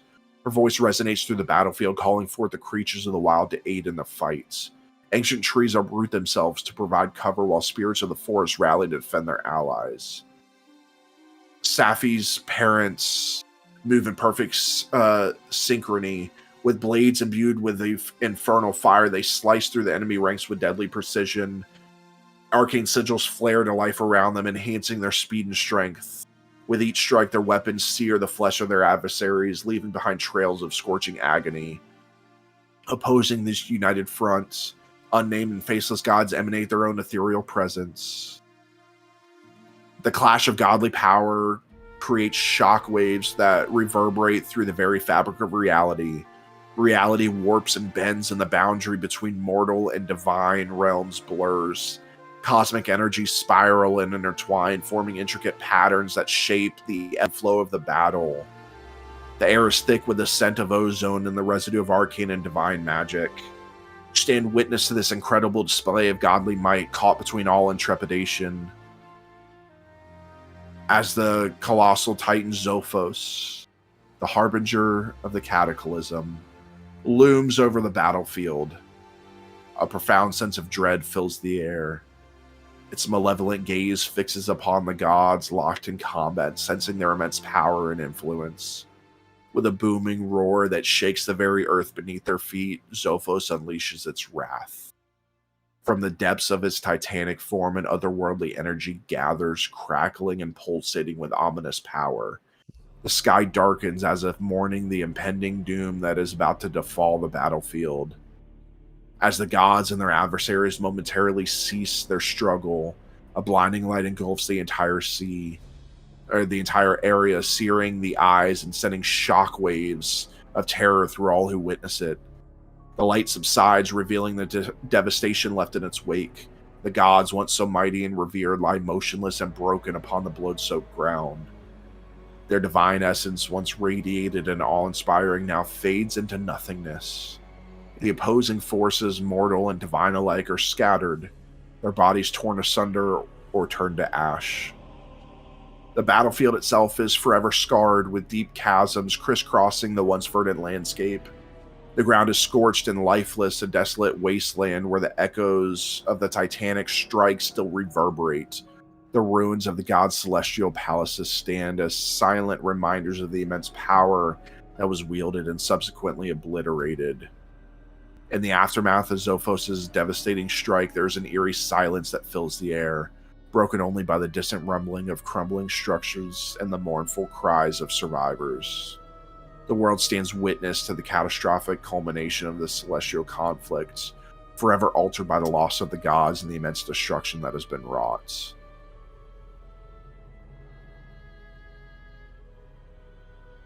As the cataclysmic aftermath of Zophos' devastating strike fades away, you find yourselves no longer in the desolate battlefield.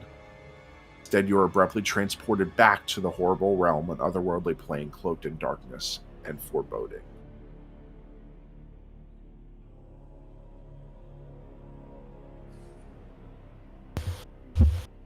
What was that? I fell to my knees. It's a battle of the gods you guys keep telling me about. Yeah. We just witnessed all the gods die. Every last one of them. That's pretty much what I've been trying to tell you. I hoped they weren't there.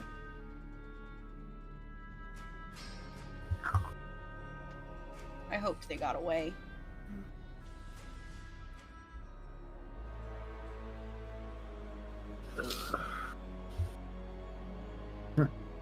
So, one Titan god is able to destroy and kill all the gods, and we're supposed to beat this thing. Yeah, that sums it up. Yeah. I don't think we have. How are we going to beat it? I We're don't not think going we're to. going to be able to. We're not going to.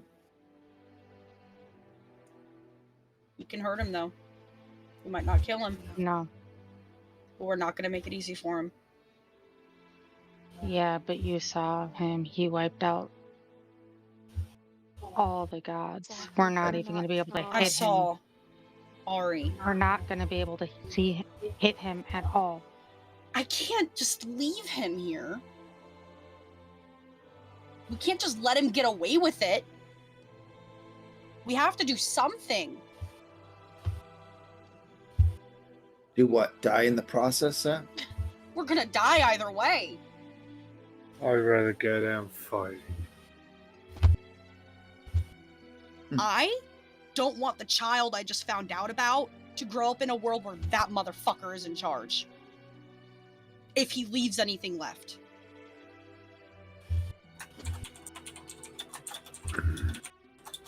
So, I stand up. I look to everyone else. We can either run, and we can either run away and hide, pull out our swords. I pull out Dagger the Ogre Mage, and just cut our throats right now, and just end it right now.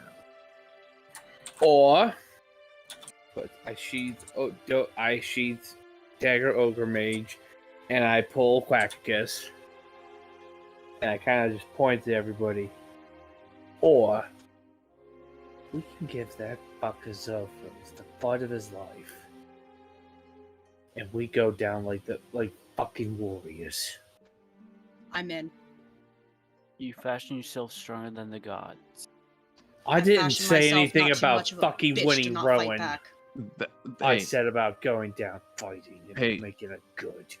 The question Guys. is, did they leave a scratch on Zophos? here's the thing, guys. Whether we fight, whether we hide, in our current situation, we know that Zophos is not here. I think it would be best. I'm not saying we shouldn't think about this or whatever. I think what we need to do as a group is find a way to get out of here to move forward with our next choice. Because we know Zophos isn't here. We know that he's gone from whatever this is. So I think our best bet is to find Austrium or whatever we need to do to get out of here. I know it's dark. I know it's desolate. I know it's not necessarily the prime speech you're guys looking for, but fighting or dying, we can't do that. We can't fight him if we don't know where he is. That's fair. But where do we find the Austrium? This has got to be some kind of mirror world or something. So where do we know the Austrium to be? Well, we came through. We came back from back there. We know that we didn't encounter any Austrium. We've been traveling for days, hours. Time flows differently here. I have no idea what's going on. I think the best bet, not necessarily while going back the same way, would probably help us. But we also know that Austrium isn't back there. I think the best thing to do right now is I will keep the Lightbringers Blessing from Apollo going. Let's find, maybe it will lead us to some Austrium. DM find a- question. Sure. If I look up at the sky, did the stars move when the world did? Like when everything shifted around? 'Cause that's the only way that I knew where Caution Yeah, was that the everything stars. shifts. Everything shifts. Yeah, But you as you lost look it. around where you are, if you look backwards, like where you came from, it is just a wall of thorny trees. You get the sense that this place wants to keep you moving forward. GM, are we like in a forest? Is there a canopy above us? Yeah, Or yeah. There's little breaks in the canopy, but yes, how high is the canopy? about 70 feet. Okay. While everyone's talking, I want to step away and look up for a break in the canopy. And I want to activate my wings and just take off up through the canopy. As you do that, you go to reach for the canopy and it closes and you smack into the top of the canopy and you begin to tumble down and you're able to catch yourself with the wings before you hit the ground. I was gonna activate my wings. Don't bother. Bill. You've already figured that this place is alive. Don't let's- bother. Guys, I know we just saw a lot, and I'm not trying to rush anybody, but the longer we stay here, the longer that I'm likely to give birth here. So we need to get moving. There's All right. I grab Arlie no- and There's no going up. And there's no going back. So I guess we're trekking on. I grab Arlie and put her on my shoulder and lead forward, activating Apollo's light to kind of help brighten the way through the forest. As you venture forth through the forest, your weary bodies and weary souls yearn for solace. You follow the path, and there is a break in the forest. 1 second, hold on. There is a break that leads you to... Sorry, I lost my place. There's a break that leads you to a path. This path leads you to a hidden town, nestled amidst the vast expanse of desolation. As you approach, the town reveals itself almost like a mirage emerging from the bleak landscape in a burst of vibrant colors and enchanting melodies. Lush greenery blankets the surroundings with vibrant flowers of every hue and full bloom. The air carries a sweet scent of blossoms mingling with a comforting aroma of home-cooked meals drifting from cozy dwellings. The town exudes a sense of tranquility and harmony. Quaint cottages with thatched roofs line the cobblestone streets, their colorful facades adorned with whimsical decorations. The sounds of laughter and joyful chatter fill the air as children play in the open squares, their carefree giggles echoing through the town. Suddenly, you see doors open. The first person that you see, Safi, is a familiar tiefling. Cass. Hey. Cass? He looks at you with a smile. You're here. Finally. How did you get here? We were all sent here.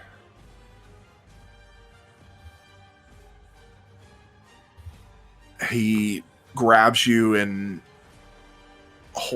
grabs you by the hands and looks down and notices your stomach and smiles. He looks to you and says, "Here I stand, torn between love and duty at the precipice of an impossible decision. The weight of the world's salvation rests upon our shoulders, demanding our unwavering commitment. Yet as I gaze into your eyes, my love, I am confronted with a choice that defies reason and defies the very fabric of my being. You are the flame that has kindled the depths of my soul, the compass that guides my every step. With you, I have known a love that transcends the bounds of morality, a love that consumes me whole, and if it means forsaking the world to its bitter end, I would willingly choose you, my heart's desire. The world may crumble, nations may dissolve, and chaos may reign, but none of it holds a candle to the fire that burns within me for you. To watch the world burn, to witness the devastation unfold seems a small price to pay when measured against the love we share. Together, my love, we will find solace in each other's arms, even as the flames consume all we have known. Stay here with me."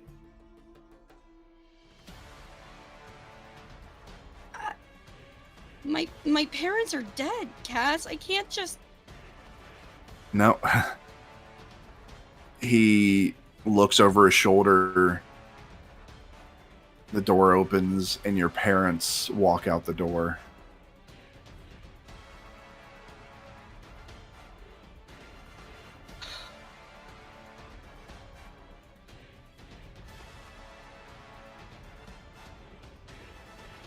Daughter. Your father just looks at you. I saw you die. You saw what we wanted Zophos to see.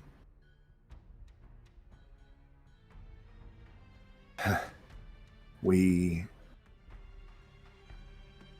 created this place. Well, not us, but the gods with us created this place as solace in a place of torment, a place for us to stay as the world ends so we can rebuild. Once Zophos consumes the world, he will move on to other worlds. So we rebuild. I'm gonna reach down and put my hand on the amulet. Okay. Mom, Dad, prove that it's you. They pull out, your mom reaches into her pocket, and you're kind of like leery at it. You almost like reach for your weapon, but she pulls out a hairpin that was made by your father for you when you were just a child. And she hands it to you. And I take it and I look at it for a moment.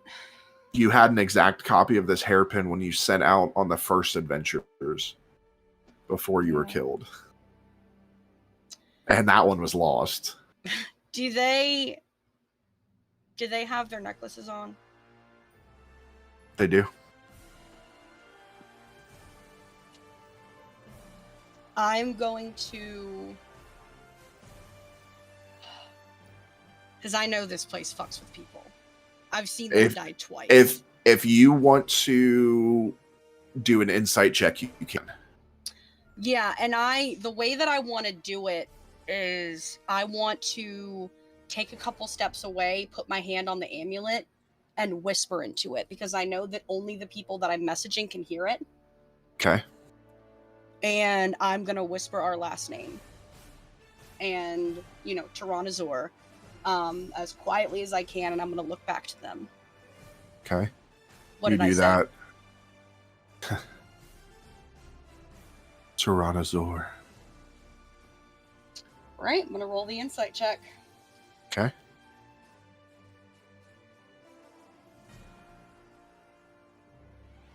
$17. They are telling you the truth. This is your parents. This is Cass.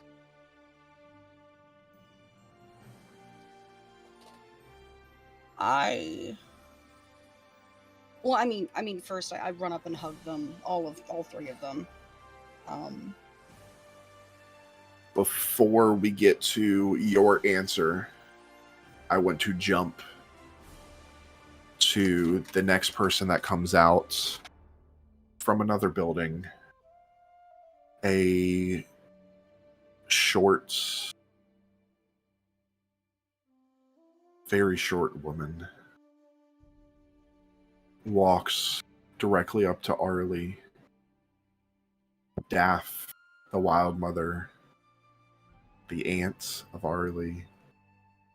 She looks at you with a smile. I'm assuming I'm still smiling at this point. Oh yeah. I mean, you're still joyful. She grabs your hand and you reluctantly give her your hand. My sweet niece, you have fought valiantly, proving yourself time and again with unwavering determination. The battles you have faced, the trials you have conquered, each one a testament to your strength and resilience. But now, It's time for you to find solace and rest, surrounded by the love of your family, including me. Throughout your journey, you have displayed a spirit that shined brightly, illuminating the path before you. But my dear, you have fought enough. You have proven yourself in ways beyond measure. The weight of the world should not weigh solely on your shoulders. Rest now, my precious niece, and know that you have made us proud. Your battles have shaped you, but they do not define you. She kind of motions out, and the door opens, and you see your 3 kids run out, followed by your 4 kids, sorry, followed by your mother. Yeah, twins, I forgot. Followed by your mother. Prove it.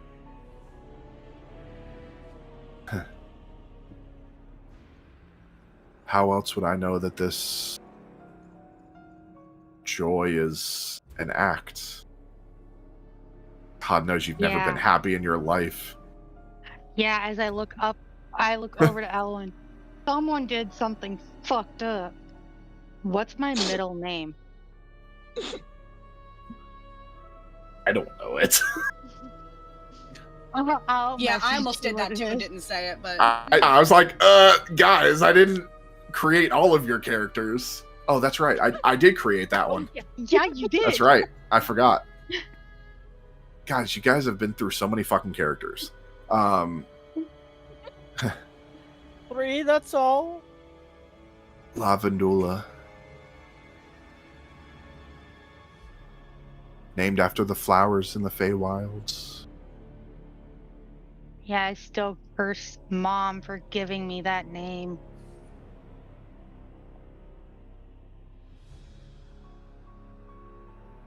Where's Grandma? She's here. She's Doing with Grandma Syl. things?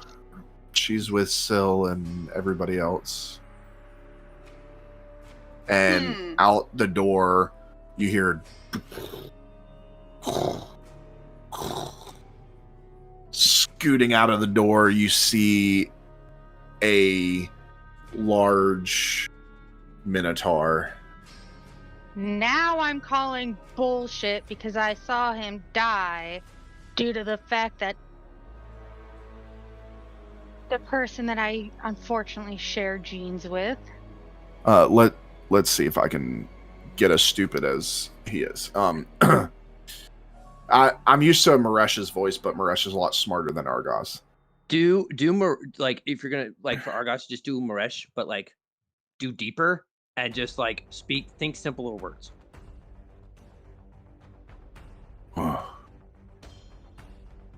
Looks to you. Shoulder gnome. Ah, not bad. That's Grandma? Yes, but you're small too.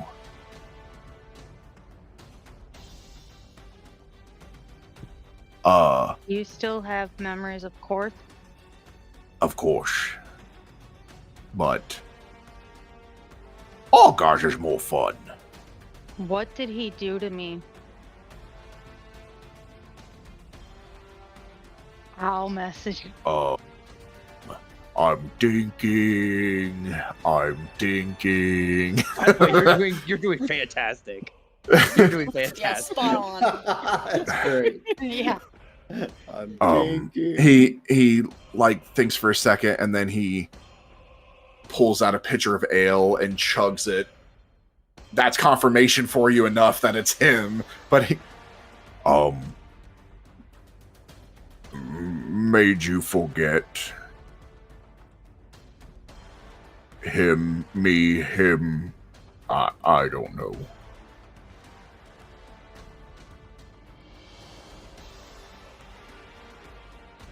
Listen, I can prove it. My name is spelled QLXT.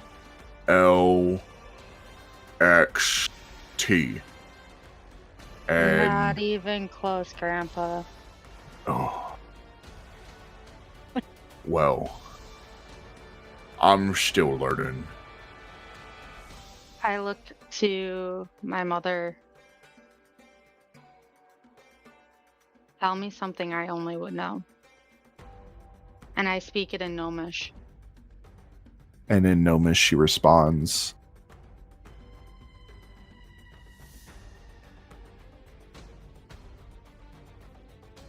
"You resent me for who your father is."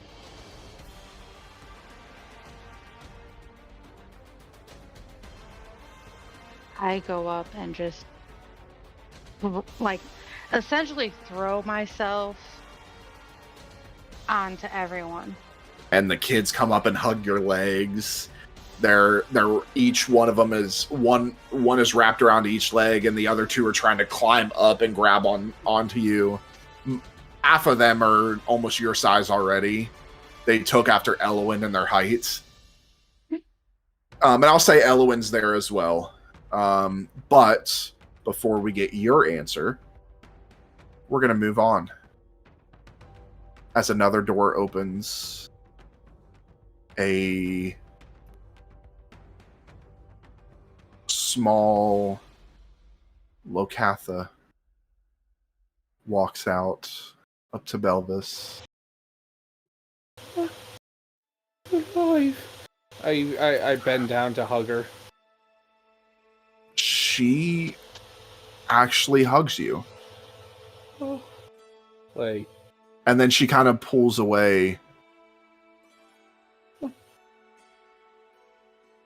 Wait. Okay. You see a tear run down her face. Dad, please stay with me here. There's no darkness, no pain. Even Mom's here. Just let go of the fights. Put down your sword. Choose love. Choose me over battle, and be with me in this place. You fought enough. Your wounds can heal. Just stay with me. Please. I stand up and I ask very slowly, "Where's your sister?" Sister? Brother, you mean? I'm trying to trap her. I don't have a sister. I have kind of a brother. I mean, he's kind of ugly, but I guess he gets that from you. Don't talk to your brother like that. Where is he? And you do see Glormax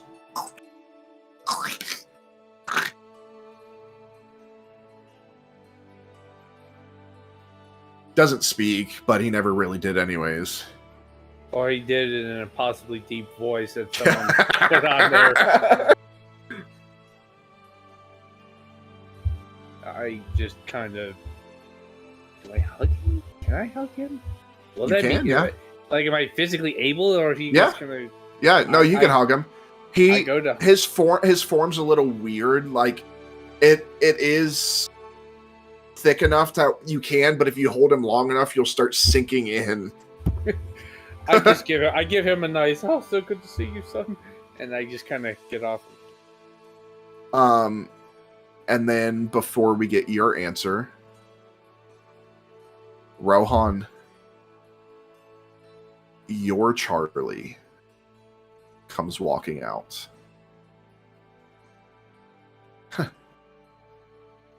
What's up, fucker? Oh, my pain in my ass. It's about time you fucking made it. About time you need a better bow. The last one sucked.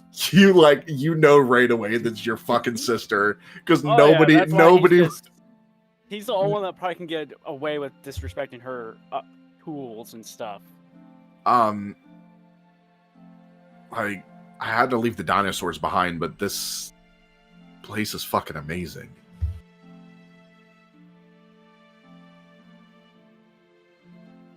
I know that's you, but I have one question to ask. What? The box Mom and Dad gave us. What about Before it? you think I mean about the box, why was it given to us? Are you gonna tell me? Yeah, I'm gonna message it to you. You guys are giving me all this shit and I can't answer it. God damn Now it! you know how we feel. Yeah, oh my god. Feel our pain. Feel our confusion. I mean, I can just kill all these people again. I think So we've fu- experienced. Sophos nukes the place. Yeah, oh my god. Campaign Boy, that's over. almost a mercy. Par for the course there. I mean, given the amount of emotional trauma we have, that's almost kind of a mercy.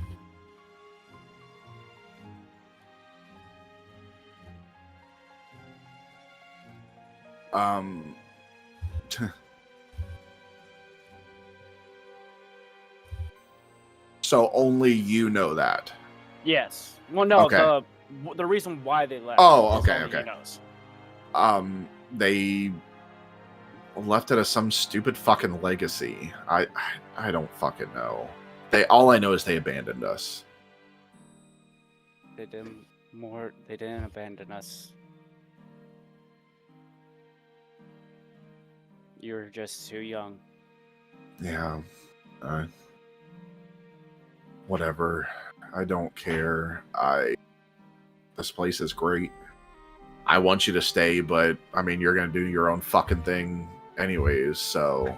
That's the one who shoved me out the frickin' door. Listen, they needed help. I didn't realize that it was a fucking losing battle. I didn't realize that everybody's in a. Wait, you look different. I died. Oh, where is that leader? I'm gonna fucking kill her. And starts looking around for Bakira. So before we get your answer, for the rest of you, Sil,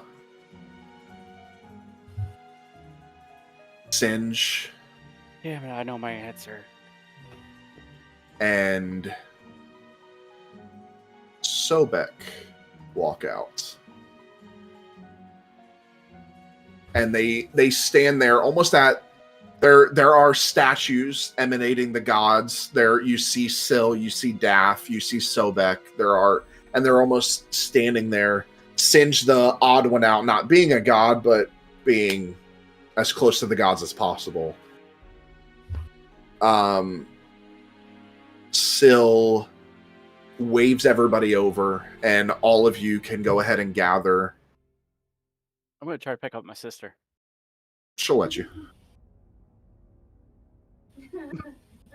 she'll let you.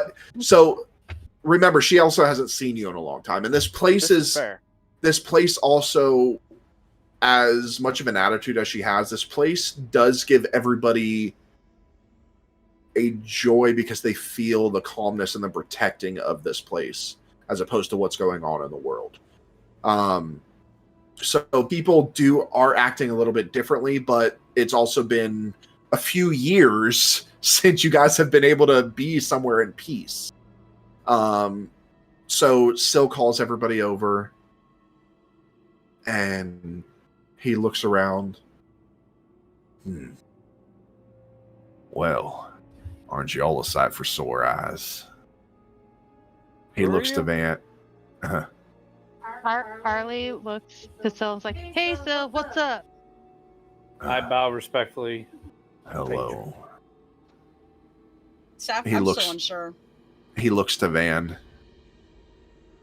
And he would notice that Bakira actually kind of steps a bit closer to Van. It's about damn time.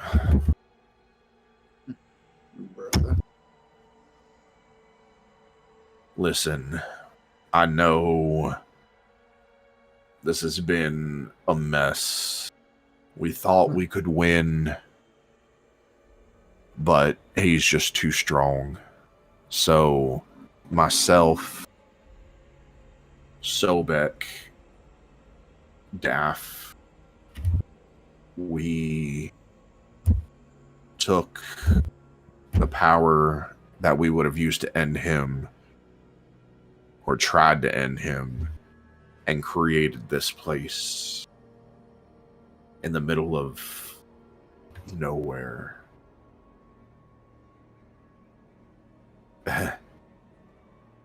Caution didn't crash land here. I brought it here. Why doesn't that surprise me? And he holds it out. If you guys would have gone back and looked for Caution, it would have been missing. Just so you know. So he holds Caution out to you, Van. I'll take it and put it in my bag. And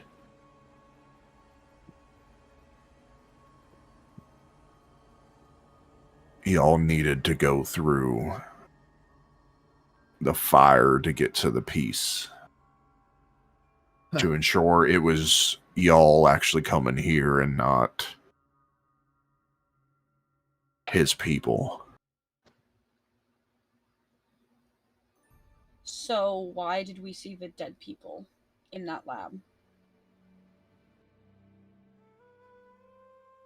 It was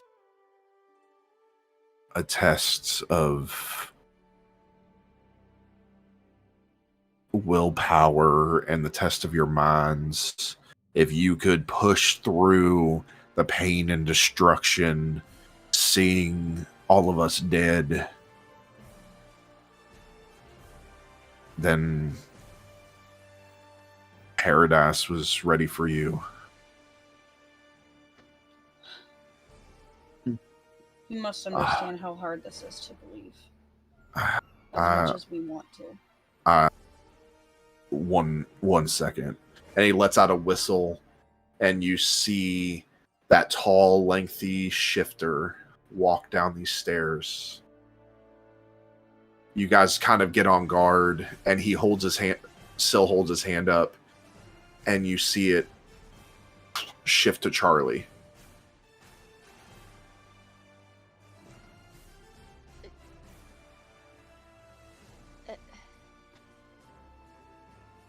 So What's going on here? We needed Zelphos to believe he had the upper hand. So, and you see, as he's saying this, Charlie is taking off of a belt that looks to be some sort of mechanical device that you guys did not see in the castle. And she hands it to Syl. Syl takes and puts it in a bag. And Charlie goes, I told you I sent everybody to paradise.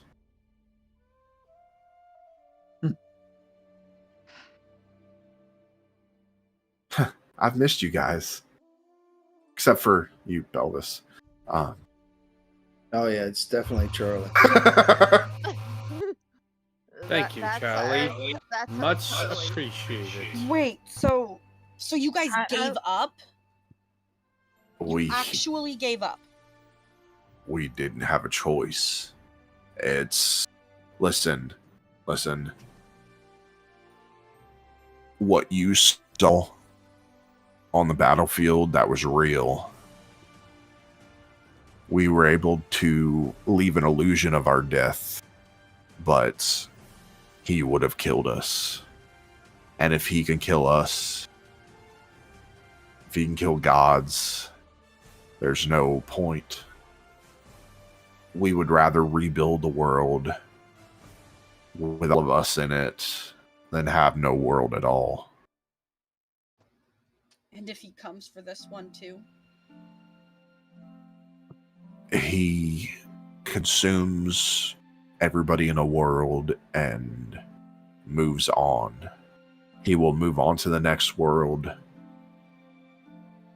and he will hibernate, for lack of a better word, for this 10,000 years.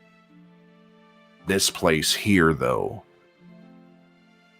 we are in between realities, in between worlds. he can never find us here. It's a place Titans can't exist. To be honest, it's a place here where none of us are gods. And none of them... You look and you actually see that they don't look as ethereal as they normally do. Syl, Sobek, Daff, they don't have that aura about them. They seem normal.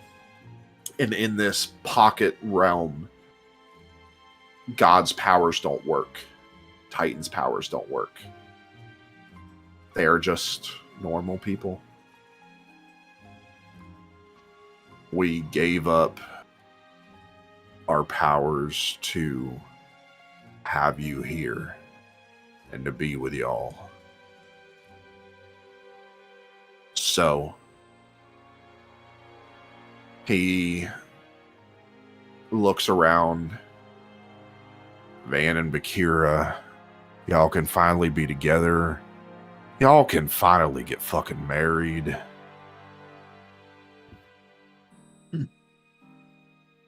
So, Van, what's your answer? Will you stay? I don't have to fight it anymore. You don't. Not here. And I'll look at Bakira. And then I'll look back at Elowen. It's what we talked about, man. Let the world burn, huh? Let the world burn.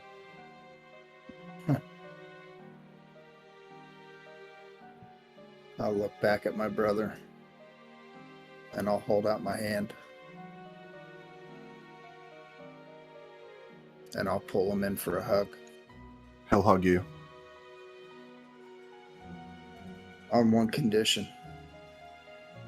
Yes. I need a fucking drink. We got plenty of that here. One last thing we did with our magic was created an endless supply of food and alcohol. That's Smart. probably the best use of your magic ever, brother. He looks to Bakira. Will you stay? Bakira goes up, holds Van's hand.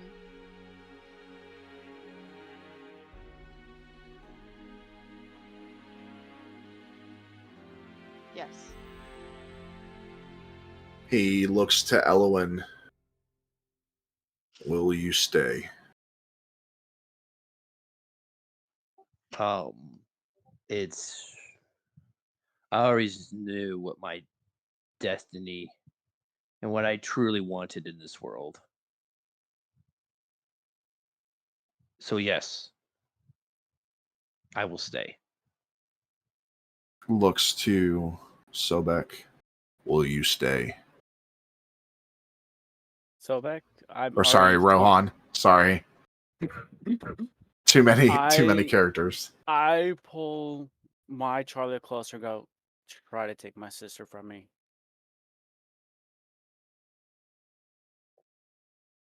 Belvis, will you stay? And your kids are on either side of you, and your daughter's mother is standing behind you. I'll say you've already made your pleasantries with her. I was about to say. You've already made pleasantries. pleasantries. Still alive. No, you've already made pleasantries and stuff with her. That happened before the walk up, while the other Yeah, stuff so was how happening. did they get her? That's my question. I'm not entirely convinced this is a trap. I kind of just. I look I think down, we'll just. fall into it though. I just kind of look down to my kids, my daughter.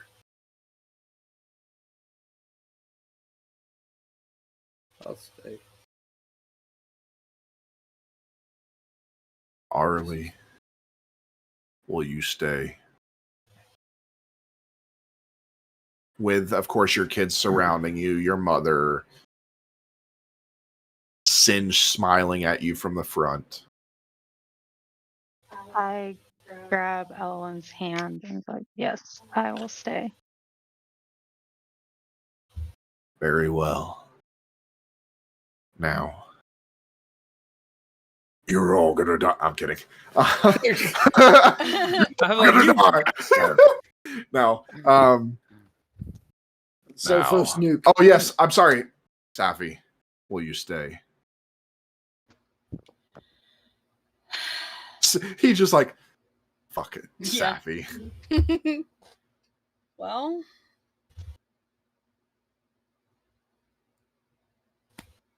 even if it is a trap, it's better than burning. I'll stay. Well, in that case, will you stop holding your fucking sword? Nobody's gonna come fucking kill you. I I, may. I kind of hold up Quackicus and I say, And well, friend, Brother. he How goes, do you feel about- he goes, I have a little bit of magic left. Snaps his fingers, and Quackicus turns into an actual duck. what? Quackicus is free! Wow, Belvis. Oh my gosh. The absolute And you now have a talking pet duck. So, absolute worst peanut ever. Who wants duck for dinner? He's Frickin' so don't fucking shut up. cute. friend, do you, how do you like the idea of retirement? I want to retire the moment you hear me for the first time. Is he Wait a minute. is he talking to the duck?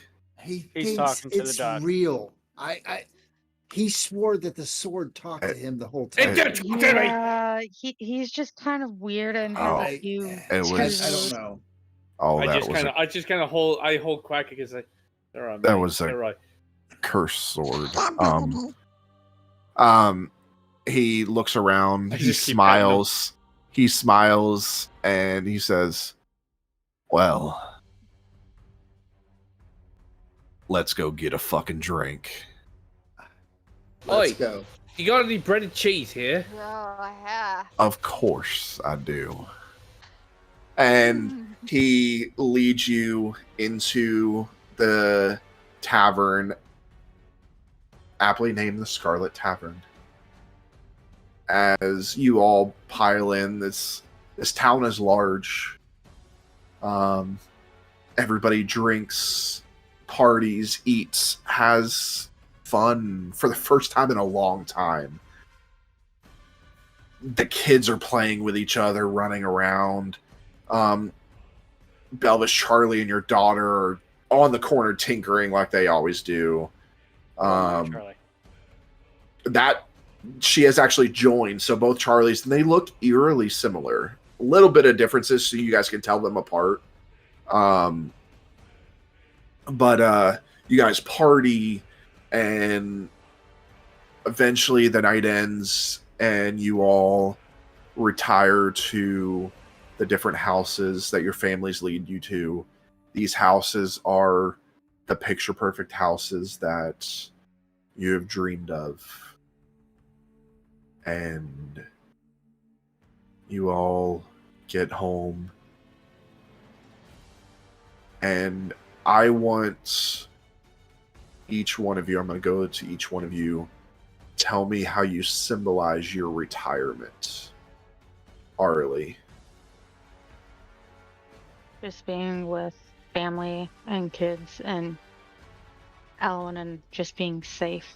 The feeling of safety. Belvis, how do you symbolize your retirement? Alright, my microphone wouldn't unmute.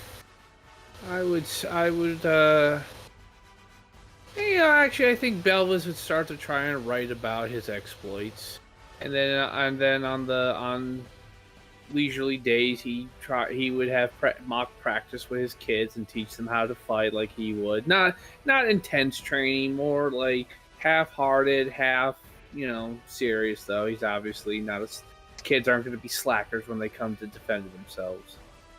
Okay. And in the corner of your house, up on the wall, sits the armor of the Raven. Along with the dagger of the ogre mage right above it. Correct.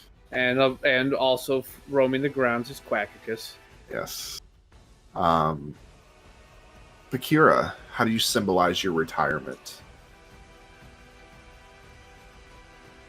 Settling down with Van.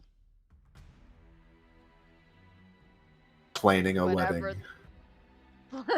Planning a wedding. Thinking about an actual future for once. Oh, our kids can be friends. Rohan, how do you symbolize your retirement?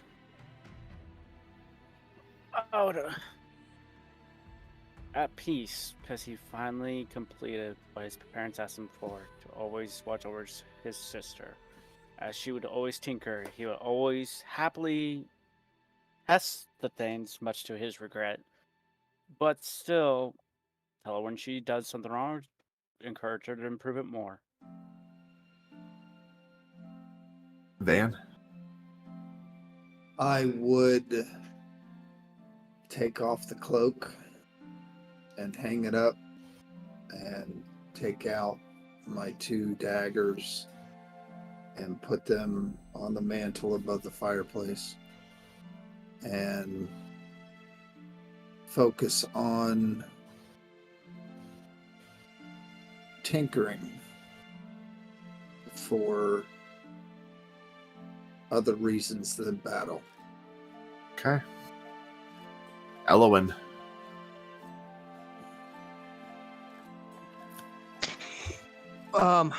Like Arlie said, just probably retire, sit and just enjoy their family. But before he fully embraces retirement, He kills everybody. he takes both sets of It's a real both decks of BB-8. cards that he's got on his person. and he Don't turns you, both- don't you turns- fucking, turns- don't you be fucking Travis. turns over to Argos, says, Fucking Travis this. and he goes, I think these belong to you, and Argos will take them. And he takes one look at Elowen, goes, well, what the? It's been so long since I've been Argos, man. Well, we don't really play with this deck anymore. And he's gonna throw it as far and as hard away from him. Both decks. They I land. was so scared you were gonna get the fucking void card right now. Listen. I never see a GM sigh. I was about to say, like, my God, I was like, you really had Caleb going. Guys, you will realize, you will understand when Legend of Vox Machina makes it to the end. You will understand my pain. Yes. Yep. Yes. Yep. We don't Give me a heart really attack. play with this anymore. And he takes both decks of cards and he rears back and he fires. And in midair, you see the spiritual weapon of a cow explode both decks as they flash across the sky. Wow, he Okay. explodes twice. Yeah. Or she, All right. sorry. Mischief All of right. the cow. Safi. I think Safi overall goes into 3/4 retirement. I think that every morning when she wakes up, she still works out and does her entire routine. Because she knows that it's a possibility that Zophos is gonna get here. Even if it is as a man. However, most of her time spent is a mix of just settling down and, she's a lot calmer than she was. She got a lot more hardened due to just the need and, wanting to not die. And now she doesn't believe she has to worry about it that bad. But she also wants to try to build a school for the children and kind of become a teacher. Okay. Because All somebody's right. got to be. Belvis is the PE teacher. All right. Yeah. So, with that, Misery's End finally hangs up their armor, hangs up their weapons, and settles into retirement. Over the next few months, you notice that the gods were hard at work laying out this plan, and you see everyone that Bakira and Safi, everyone that was originally part of Misery's End, is in paradise. Lao, everybody. Oh god, there's two Rohans. Yeah. No, except for that Rohan. No, it's just you. But they gave Misery's End its due retirement. And that, my friends, is where we end tonight. Join us next week, as this is not quite the end of the campaign. There are other aspects of the world and the story that we must take into account.